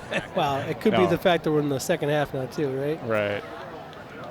See more of that. Yeah, it's just the and the hard thing about it is these kids just as much as training and running around they do, when you get into that game, it's how much water you lose throughout a football game and how many different muscles you're using. And even though, you know, obviously now you're always reminded to drink and stuff, you know, I think there's always a feeling of, well, I don't want to drink so much that I feel, you know, bloated or like that I'm going to need to run to the locker room to use the bathroom before the half's over and anything like that. I think there's always a little bit of that feeling in the guys too. Kind of have to get yourself situated and know, what the proper intake is.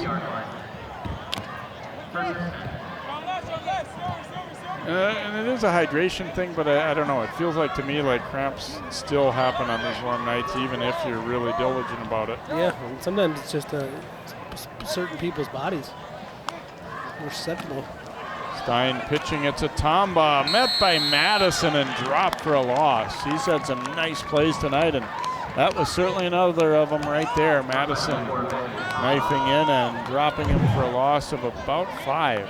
And what you're seeing now too is a confidence defense that they have no feeling that if they get off the ball too quickly, somehow Park Center's going to get behind them right now. So they're running downhill right now, and they're blowing up this offensive line. They're getting in the backfield in a hurry here in the second half. Good hand strength, too, by Madison. He was able to just grab him, and Tamba couldn't get away. Tamba's not huge, but he's about a 185-pounder. Oh, and there's a crushing hit delivered out in the flat as Andrews made the catch and was popped immediately by Jarrell Smith-Shannon. Kind of almost feel sorry for the receiver on this. He caught the ball when he caught the defensive back in the chest. Yeah, and this secondary for Cooper's really good. You can tell just by watching them. I mean, it'd be interesting when these guys get deeper into their schedule, when they start playing against some tough passing attacks, how they fare, but they look like they got some serious athletes there in the defensive backfield. Well, and they look like they have that mentality of, we don't concede anything. We're going to try and make a play. We're not going to give you a big cushion because we can run and we can turn our hips, and we're not going to just let a guy run free and kind of play soft back there. I love that. Coach Howard, we're going to play fast at defense. I love that. Stein, this time with plenty of protection, but nobody open. He's rolling to the right. Now looking deep downfield and has a receiver. It's Andrews. The Hawks do catch up, but boy, Stein extending that play, and all of a sudden you look up and Andrews, who's not one of the bigger guys on the field, he's standing out there all by himself. The only question was whether Stein could get it that far, throwing on the run like that. He did. Andrews had to wait for it a little bit, sure, but still not a bad gainer right there, about a 41-yard gain. And keep in mind, that play happens because Andrews runs his original route. He's covered, he's not open, but he sees his quarterback scramble, and he starts running in his direction. That's what you got to do. Nice heads-up play. Back to the ground, and Tamba, a nice gainer up the middle as he will rip off 12 yards right there, and it'll be another first down for Park Center as they get a little bit of momentum going. And obviously when you have to chase way downfield on the last play, you might be still a little winded, and Park Center came up and ran it right at them. So they have a little bit going now. Stein will go back to Tamba and cannot escape the grasp of Madison, who makes another solo tackle there for Cooper.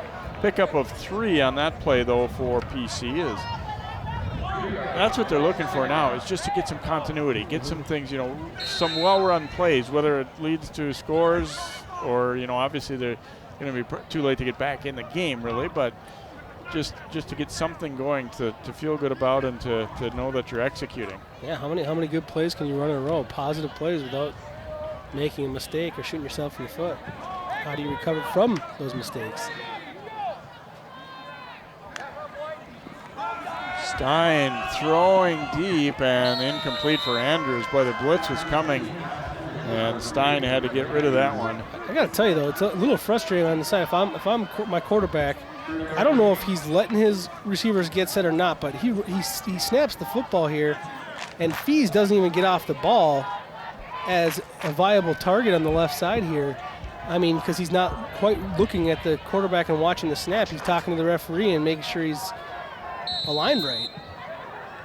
Little things like that. I mean, he literally only had one option there, and he threw it a little bit fast because the blitz was there, but if that was a 2-receiver route, it wasn't happening.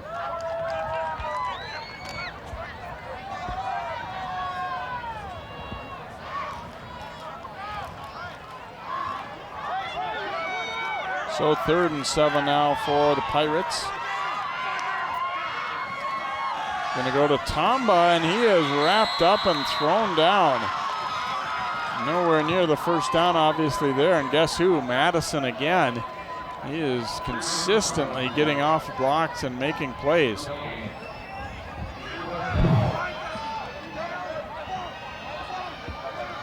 See, it looked like a little bit of confusion over who should have taken him there. They blocked the same guy, 2 guys in the same guy, when it wasn't a design double team.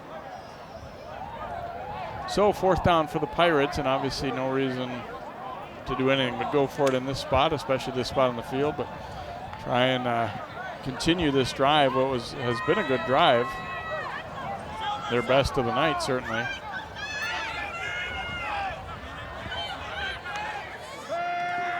Stein looking to the left, throwing, has the completion, and that'll be good for a first down as Fees makes the catch.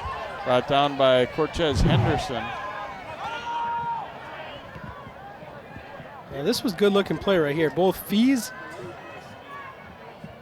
and Andrews ran good routes, got off the ball, and he had 2 options here on the left side of the field to throw to. That's what it's supposed to look like right there. They ran the routes hard, made nice cuts, got open, and the quarterback delivered the football.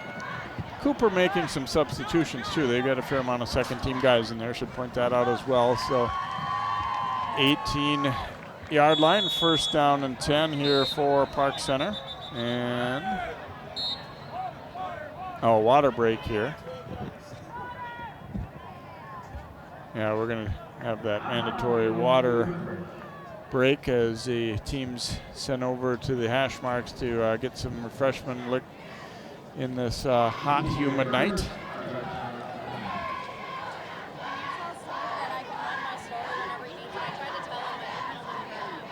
Park Center will be at Ridgefield next Friday night, the 7th. Cooper, meanwhile, will be at St. Louis Park, the team that knocked them out last year. So that one is definitely one that they are going to be jacked up for. Let's go down to the field in Alley.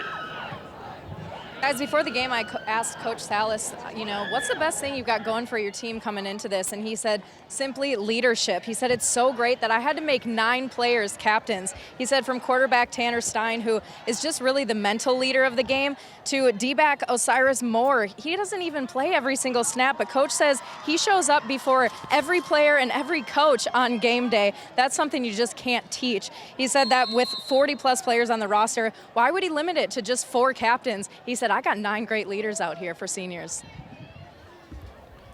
Thank you, Ellie. 1st down and 10 Pirates. Back to Tomba. Spins out of the first tackle. Tomba picking his way down the sideline, and let's see, he steps out of bounds at about the 4-yard line. So it'll be 1st down and goal to go here for Park Center. 14-yard gain for Tomba. Got hit early, but spun away from that one, and then getting a block and just trying to get as far as he could down that sideline. Nice look at it here, coming right at you. So 1st and goal from the 4. Offsides. And Cooper got a running start there, and a little guess on the snap count. Got good 2 yards into the backfield before the play could happen. And that's one thing you got to do. That's actually a way to counter the fact that he's been blitzing on every single play. Malik Wilson has been a free ride blitzing on every single play. And you got to change up the snap counts. You got to use some hard counts, get him off sides, get him off kilter a little bit so he's not just running in the backfield and disrupting plays.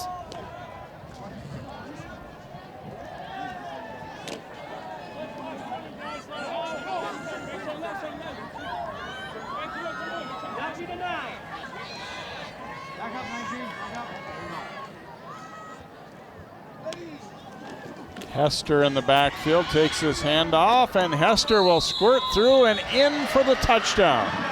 Park Center's first points of the 2018 season as Jontez Hester runs it in from 4 yards out.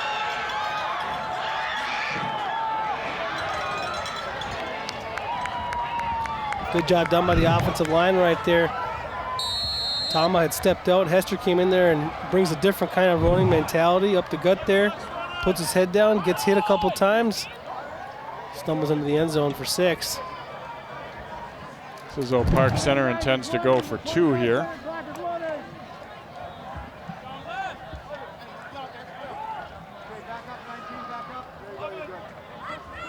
So 2-point conversion try here for PC.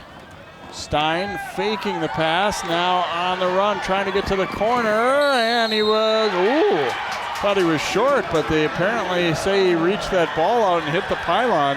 So that'll be a 2-point conversion for Park Center.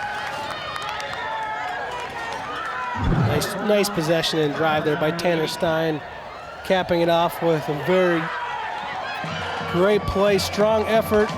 Well, that was really close. Benefit of the doubt. And he might have been down before the ball hit the pylon, but you know what? Let's give it to him. Knee is down. No, he's good. Yeah, I think it was good. I admit, I thought at first that he had, like you said, like his knee had hit maybe before he reached the ball, but not quite the case. So the run is good. 41-8 now 4:34 to go in quarter number 3, and Cooper, for their sake, unfortunately now we're no longer within that 35-point margin, so running time, at least for the moment, is not in play. And that's where you hesitate to, call up the first team too early in games like this too. If you're, you want to substitute and all that, but I can understand why coaches sometimes are, a little hesitant to do it in the third quarter.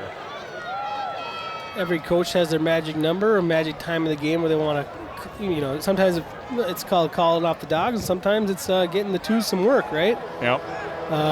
There might be a little bit of mutual respect across the sidelines too. Sometimes there's certain teams you're just not going to put up 50 or 60 on because that's not helping either one. And there's some teams that you want to put up 60 against.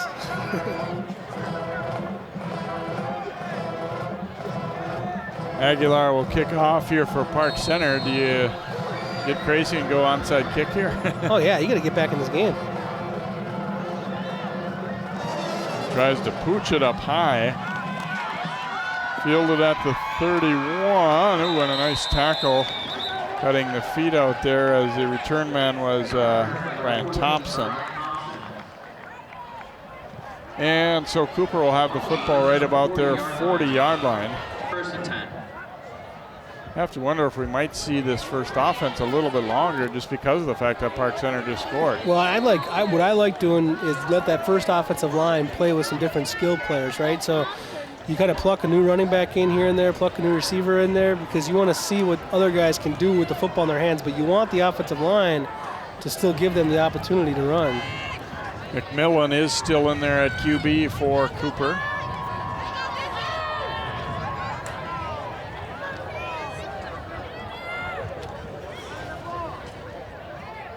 He will hand it off to Russell. Ooh, and a face mask, I think. Yes, the flag does come flying in. Sure looked like they got the mask there. Sherrod Russell. Yeah, two different officials saw that one.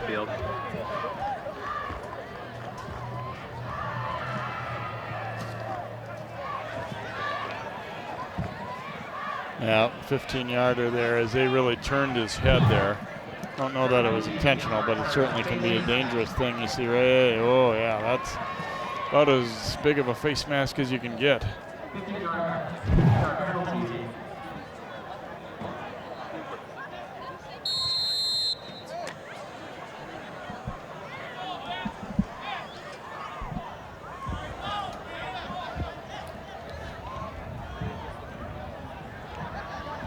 So move it into Park Center territory at the 43 now. First down for McMillan and crew.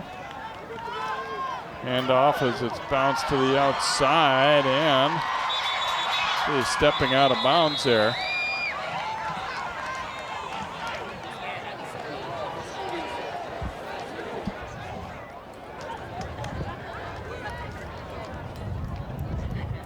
Hey, good run for Cooper right there, bring a new run back into the game, and they pick up some yards off tackle left side, and down the field they go. Stepping on a bounds, stopping the clock here, unfortunately, but nice first down pickup for the Hawks.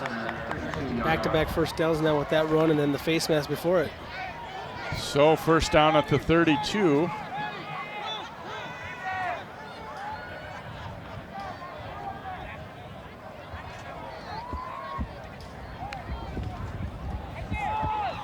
And off here goes to Russell. Hester wraps him up and brings him down. Little interesting formation right there. You get Russell kind of in a pistol type formation where he's behind the quarterback, but then they also had a fullback right next to him. So you get that deep running back, tailback pistol formation, but you get the luxury of having a blocking fullback in front of you as well.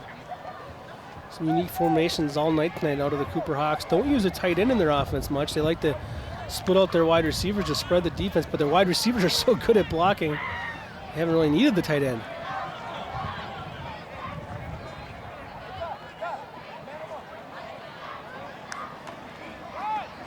Back to Russell here off the left side. Nice gain. Ooh, and Hester closes the gap in a hurry and drives him down hard, but not until he picked up the first down.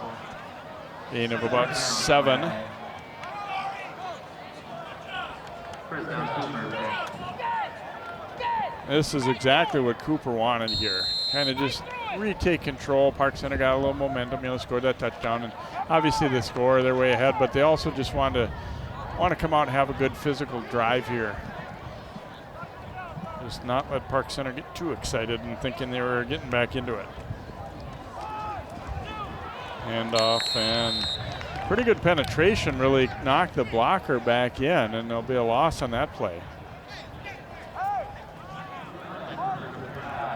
Good job by Mitchell, just getting that backfield, blowing up the lead blocker.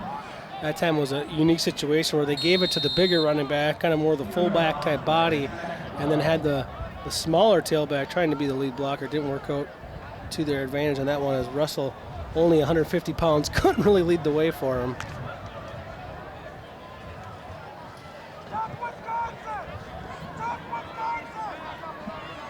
Second and a dozen now for Cooper. Back to the ground and tripped up. Penetration there from Garcia and also Laguna.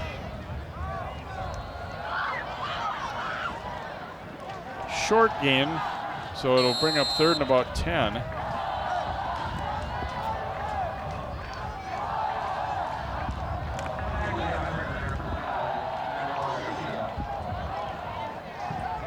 See if Cooper will go to the air here, if they'll just keep it on the ground in this spot. It's going to be McMillan running it. McMillan out to the outside and brought down at about the 12-yard line, so they'll be short of the first down. They'll be about 2 yards short, it looks like. McMillan bouncing off a tackle. Thought for a moment that could have been almost a late tackle out of bounds there, but he was starting on, and especially when you're making just a clean, low, wrap him up leg tackle, they give him the benefit of the doubt there. Oh, there, spot this at the 14. He's a little more short than I thought. It would be about 4th and 3 or 4.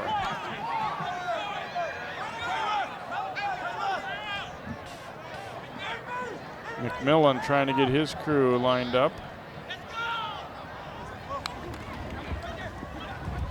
Handing it off to Russell. Russell trying to bounce to the outside, breaks the tackle, and he is going to get in for the touchdown. Sherrod Russell able to finish it off.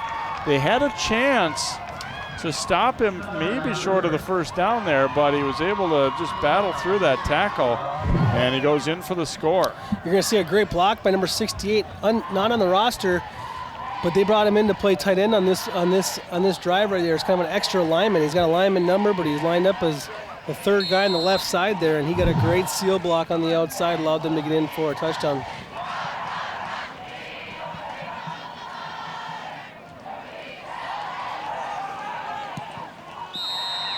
Extra point try is good as Martinez able to knock it through, and it's 48-8 now in favor of the Hawks as they respond to Park Center's touchdown with a nice drive right there. I thought, oh, maybe they'll get him, but Russell was saying, nah, not quite. He just ran through that attempted tackle.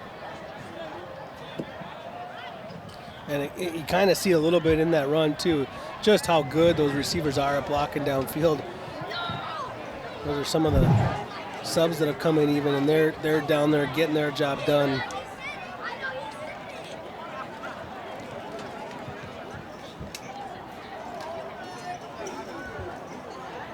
Well, Cooper's done 4 quarters of work in just 3 quarters. I mean, it's hard to even believe that there's another quarter still to come here, because it's been just a overall convincing display here tonight by the Hawks versus the Pirates.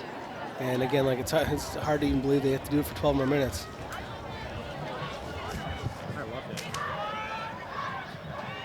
Martinez will get set to kick it off here for Cooper. Fees and Andrews again drifting back deep.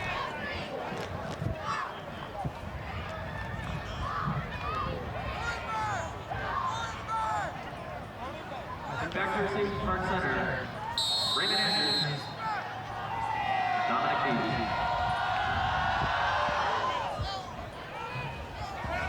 Short kick, couple of Pirates collide. Phillips taking it.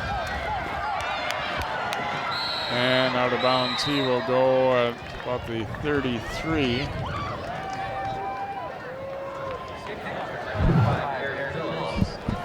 we didn't get a chance to comment on it, but it was good to listen to Coach Salas talk about his team and what he thought about, and just actually the fact that he brought it up that we're playing against an experienced veteran team. They've been winning, and they got another thing that's very important is this is a coaching staff that's been together and done it a few times, and that leads to some of what you're seeing here from tonight from Cooper. This team's come out here, they are ready to go this season. Coaching staff's had them ready, the personnel's been ready, and Park Center obviously first game of this new coaching staff and a lot to work on, but just proof that they can get there is the fact that Cooper's done it on the opposite side.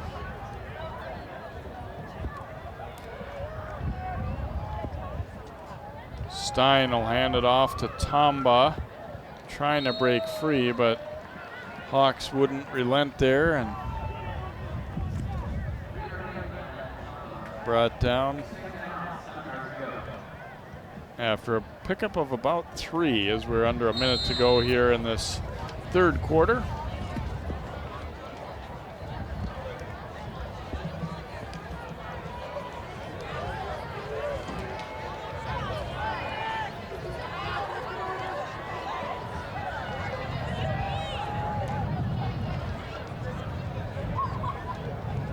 And Stein had that one bouncing around for a moment. He picks it up and just gets as much as he can going forward, which actually was a couple yards. Watch Stein hit him in the chest. Yeah, that ball got snapped before anyone was ready. The offensive line didn't get off the ball. The center heard a noise that nobody else heard.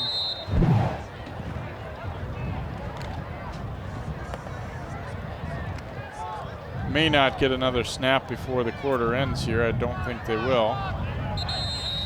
So that brings the third quarter to an end, and our score after 3 is Cooper 48, Park Center 8. The fourth quarter up next here on CCX.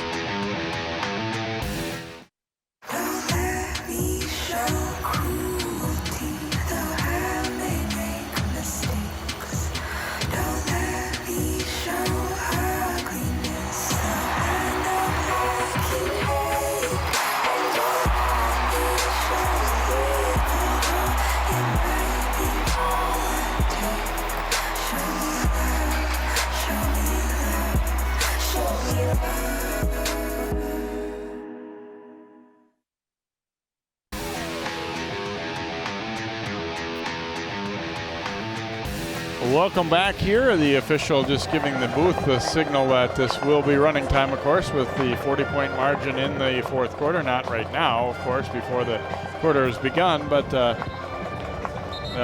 will be the case here as we head into the quarter.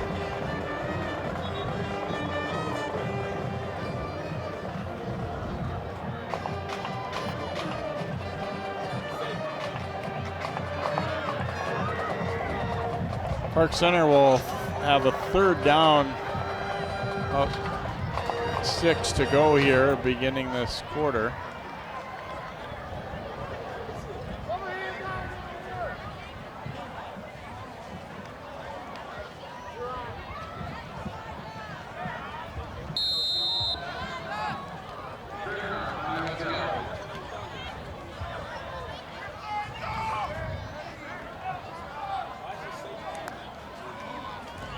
Stein throwing, and it is intercepted.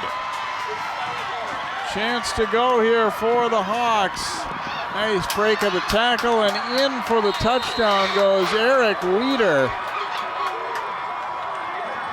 Cooper getting a defensive score on the interception return.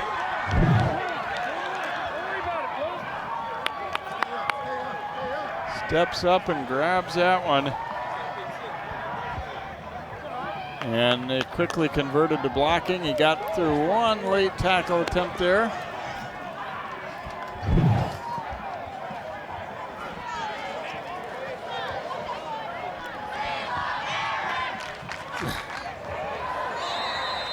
Fan favorite who got that interception too, getting the chant. What a big play there for the Cooper Hawks, though. You know, defensively, that unit gives up a touchdown and they come out and get one themselves. Oh, and the extra point bangs off the upright, so the kick no good.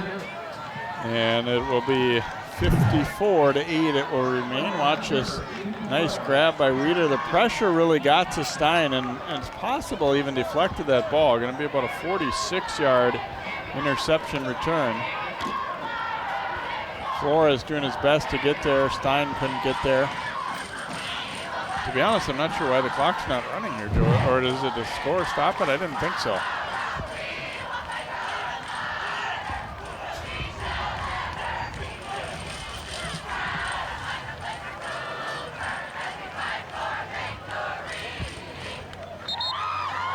How much time they're spending in between this kickoff is making me think that it might have been one of those breaks, just because they're not making these guys hurry up at all. It's like they're telling them to hurry up a little bit here, but Jay, it's almost like nobody has anything else to do here tonight.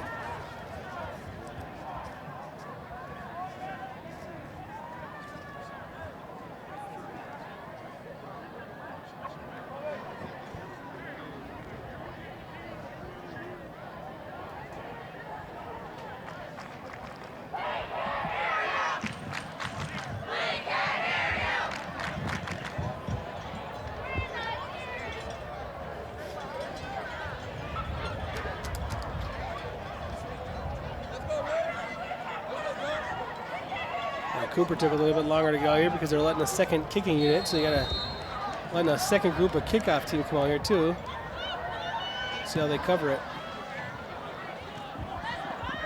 Andrews ranging back to the 6 and makes a nice cut. He has a chance up the sideline. And he'll be shoved out inside the 20-yard line at about the 19. And we have an injured player for Park Center way back at the other end. I think it might be Fees.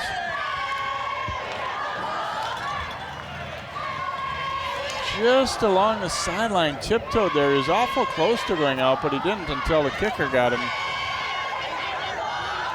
Andrews has been one of the brighter spots for Park Center tonight. Like the way he moves, if they could get him in the open space a little bit in the coming weeks, they have a player there. And it is Fees who is down.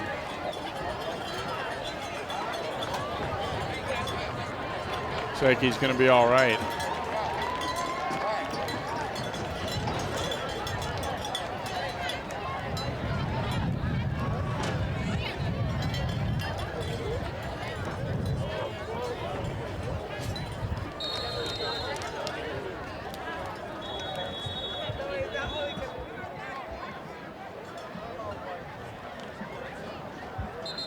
Now, Cooper's going to use a timeout.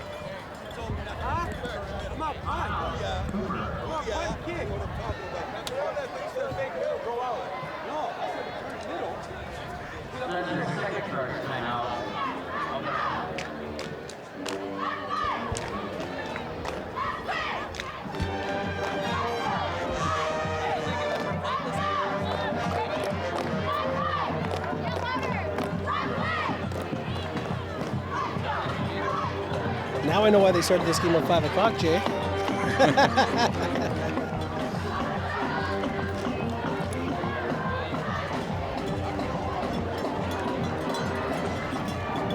I'm not sure what it is, but it sure feels like I've seen a lot more games like this in the last few years that just stretch on forever. Yeah.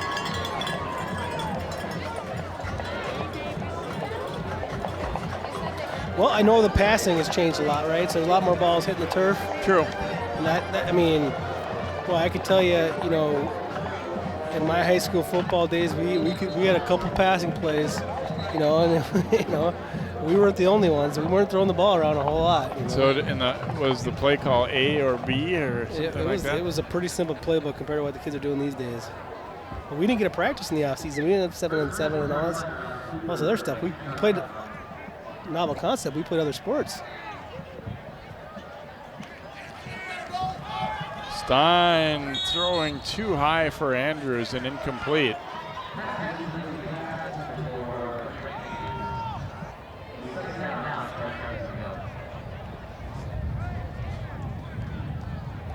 Park Center, I think, feeling like that one might have been a little bit of a missed opportunity. It was almost like he got too excited to get that ball out quick and didn't really keep his mechanics. Yeah, that's happened a little bit here tonight where he's feeling the pressure sometimes even when it's not there.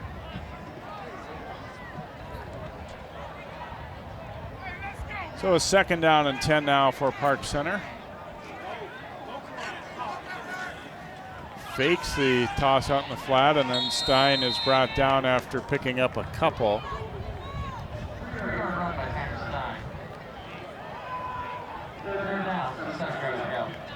Stein, a good baseball player for the Pirates.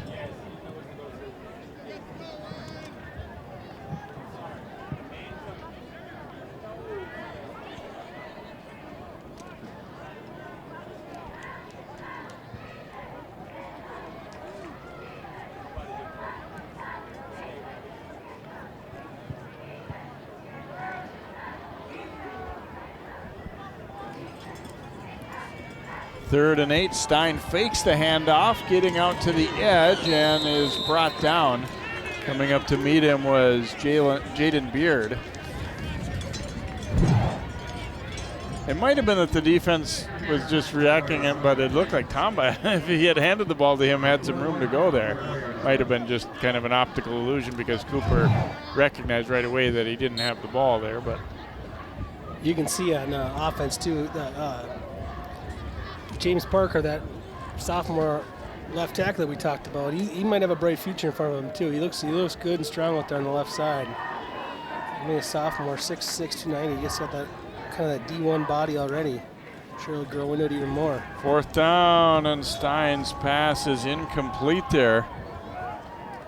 Trying to go to Drake Raymond. It looked like Raymond was kind of sitting down in a seam and thinking the ball was going to be thrown right at him, where Stein was expecting him to continue breaking inward. So it falls incomplete. They turn it over on downs, and Cooper will have the football back here. See if they have a new quarterback situation and some second team, you'd think, at this point.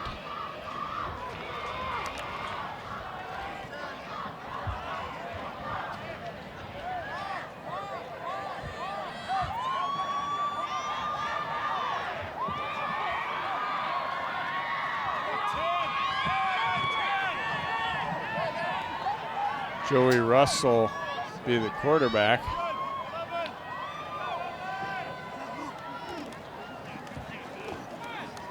Handoff up the middle and a pickup. Well, a short pickup anyway there.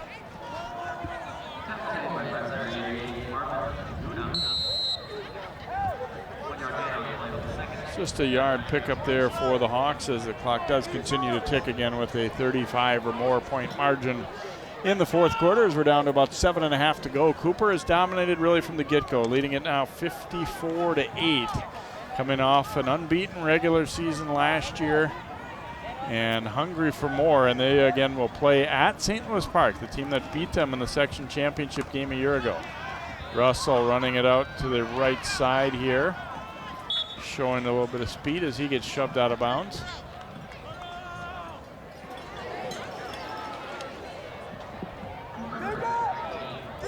These reps always so important for this second group here.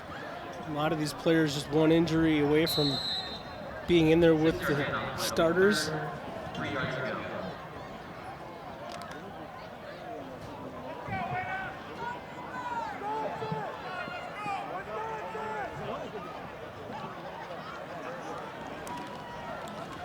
Joey Russell keeping it here, and he is in some trouble as he is met and brought down. Kayvon Williams eventually closing the deal there for PC. And Cooper will be forced to punt. First time tonight, I believe, for the Hawks here.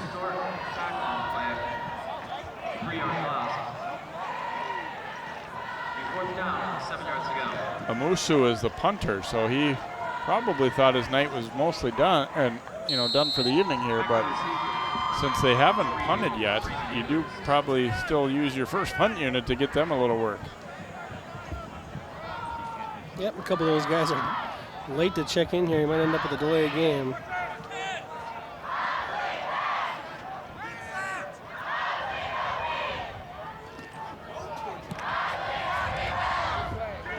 Gets the kick away, going to be a tough one to field, and Andrews will just let it go, and it's down by Cooper at the 47, 48-yard line of Park Center here as they will get the ball back.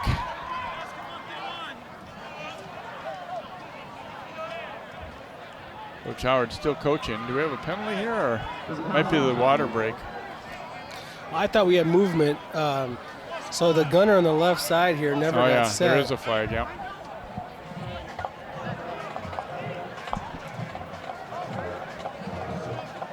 Illegal shift call.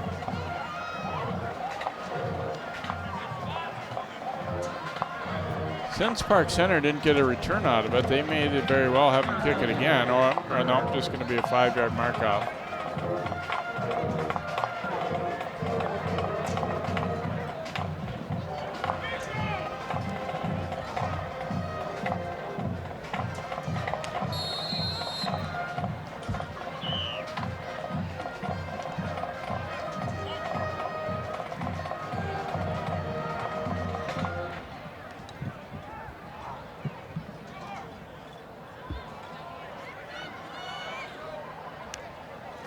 Low snap, and Stein's just going to have to fall on it and go forward as best he can there. Andler finishing him there, making sure he was going down. Short loss on the play.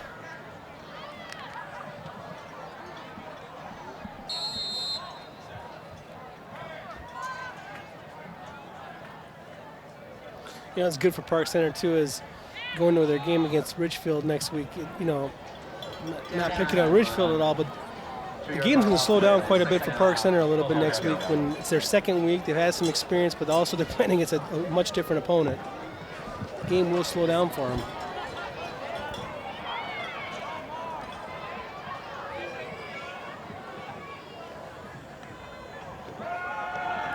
Stein handing it off, and Tamba brought down. Another nice tackle by Carter for Cooper, and another short loss, it looks like.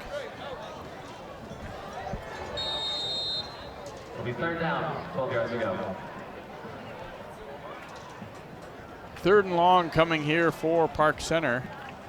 We're in that kind of interesting time where the lights really haven't taken effect entirely, but the field seems so much darker than it did a half hour ago. The sun's starting to go down. It's definitely a little bit cooler out. Feels nice.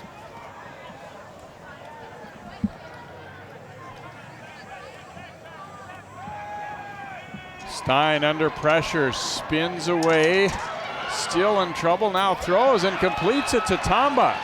Tamba working his way up the sideline and down to the 26-yard line of Cooper.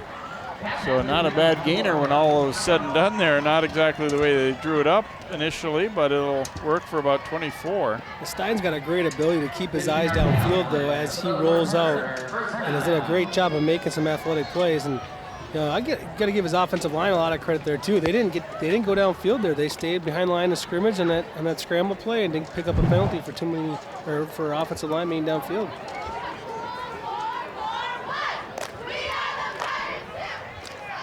Park Center, one touchdown tonight, of course, and trying to add a second very late in the game. Stein bobbled that one, now throws it as he was being brought down. And looks like it'll just be an incomplete pass.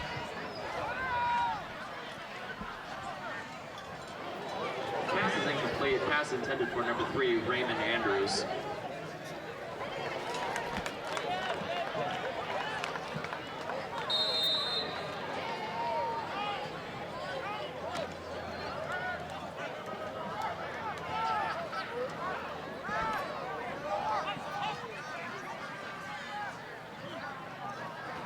Second and long, and Stein out of there now. The snap coming to Tamba. He's chased back, but he has some good wheels.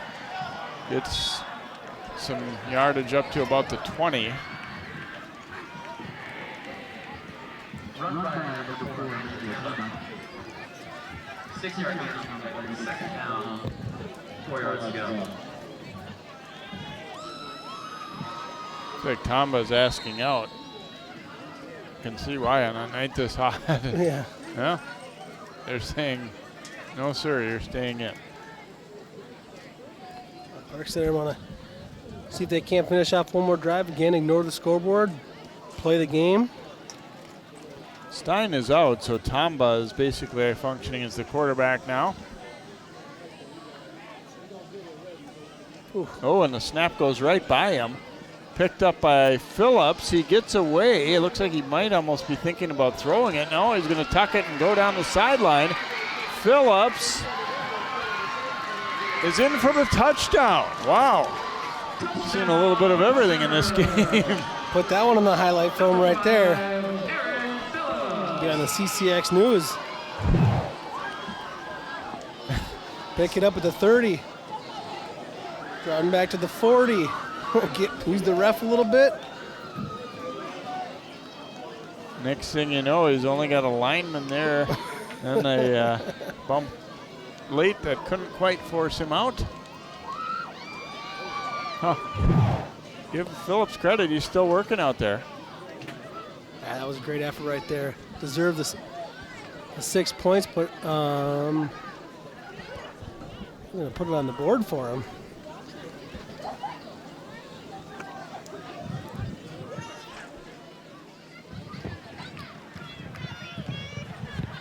And the snap dribbled back again, and this time Cooper is not going to let them pick it up and do anything with it, so the 2-point try fails.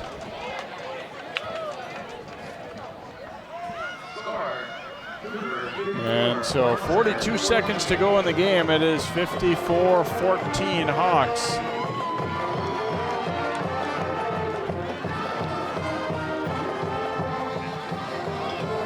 Well, that was an interesting way to cap off that drive. I mean, it was like 3 or 4 bad snaps in a row, but one of them worked well enough to get a touchdown. Not bad snaps. I shouldn't blame the center. Something was going on. Not proper exchanges. Really didn't look like, I mean, Phillips, when he first picked it up and turned, it was like, there's really no way he's going to get away from all these guys, but somehow he did. There was some guys kind of peeling back to make blocks a little bit too, that helped. A little bit of difference in team speed from the first unit, from Cooper's defense to the second.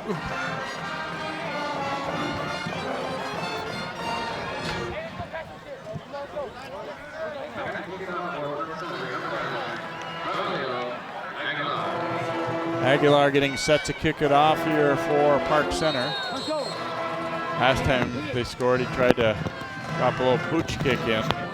Cooper seemed pretty ready for it. Gonna go deep with it this time. Knocked down, then picked up on about the 11.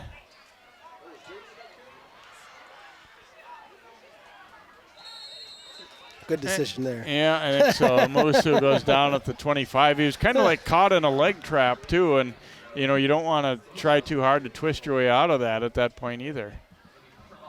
No point in it at this stage of the game, so I think we're gonna. No, they still got the clock stopped here. Well, they can whistle it in, and then it's just started up, and people can line up and shake some hands. Guess not.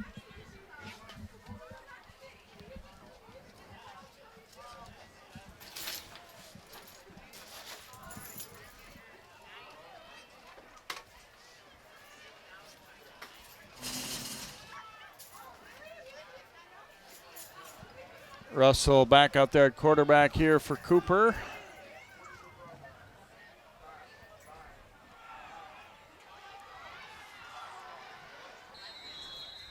And barring any penalties here, that one should do it for our contest tonight.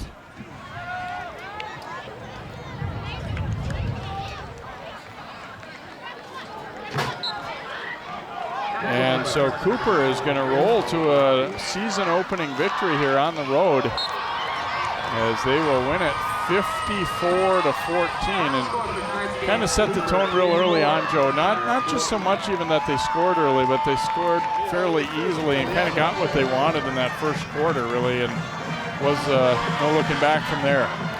Yep, I think you got a team in Cooper who's going to contend for a a championship this year, and you got a team at Park Center that's got to grow a little bit, come together as a team. They're going to try to build something over here for the Pirates. But Cooper, a lot of great athletes, very fun to watch. The combination between their athleticism and speed on defense and what they have up front offensively from an offensive line standpoint, and I think a quarterback that shows some great leadership, they're going to be a fun team to watch this year. And as you mentioned, that Coach Salas said too, I mean, it kind of shows a little bit when there was the continuity with their staff. They just had far fewer, real mistakes where guys weren't sure where they're supposed to be lined up and things such as that. And obviously their first night mistakes for both teams, but you certainly saw more of that coming from Park Center where guys were just a little bit hesitant. Who's in at this spot, or what's our personnel grouping on this play? And I got to tell you, that's a numbers thing too, right? You get enough people in your program where people have assigned duties on special teams. Park Center doesn't have the numbers right now, and quite frankly, I'm guessing there's some Park Center kids on this squad right now that played roles that they might not have been playing football that long. If you're in a full-on recruiting effort and trying to get kids to come out for your program, you're going to have kids coming out that maybe don't have the experience that some of the players on the other side do. All right, the Hawks, a big win in their season opener, and a couple of them joining Allie right now on the field. Yeah, guys, I have Nasir and Pedro here. We're going to start over with Nasir, an absolutely dominating first performance of the season for you guys after a great season last year. What worked for you guys so well today? The practice is the week before. It's always to go 1-0. We prepare, we always prepare before, and yeah. 2 touchdowns for you tonight. Take us through that 34-yard rushing touchdown in the second quarter. I give it to my O-line. They block amazing. We always work on it during practice. Best O-line, and I got good receivers to block for me. I just run behind them. What was opening your season like this say about your team as you kick off the season? Amazing. Our goal every week, 1-0, 1-0. We just trying to go to state, bring it home to the coop.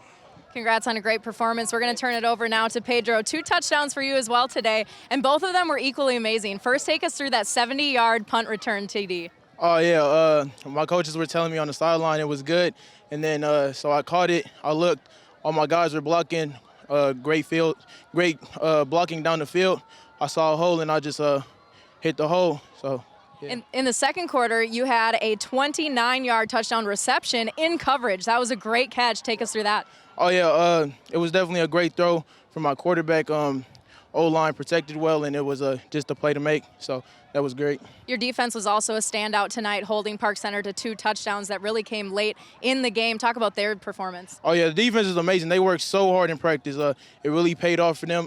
They're going to continue to work hard and just get the job done every week. What's your favorite thing about this team this year so far? I think how we bond and how we can fight through adversity.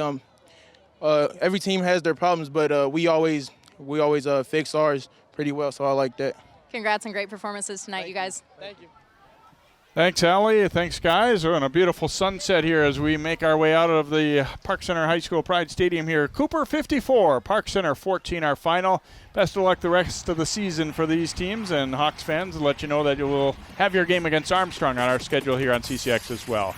For Joe Molina, Allie Arlton, all of our crew, I'm Jay Wilcox. There again is your final. Cooper 54, Park Center 14.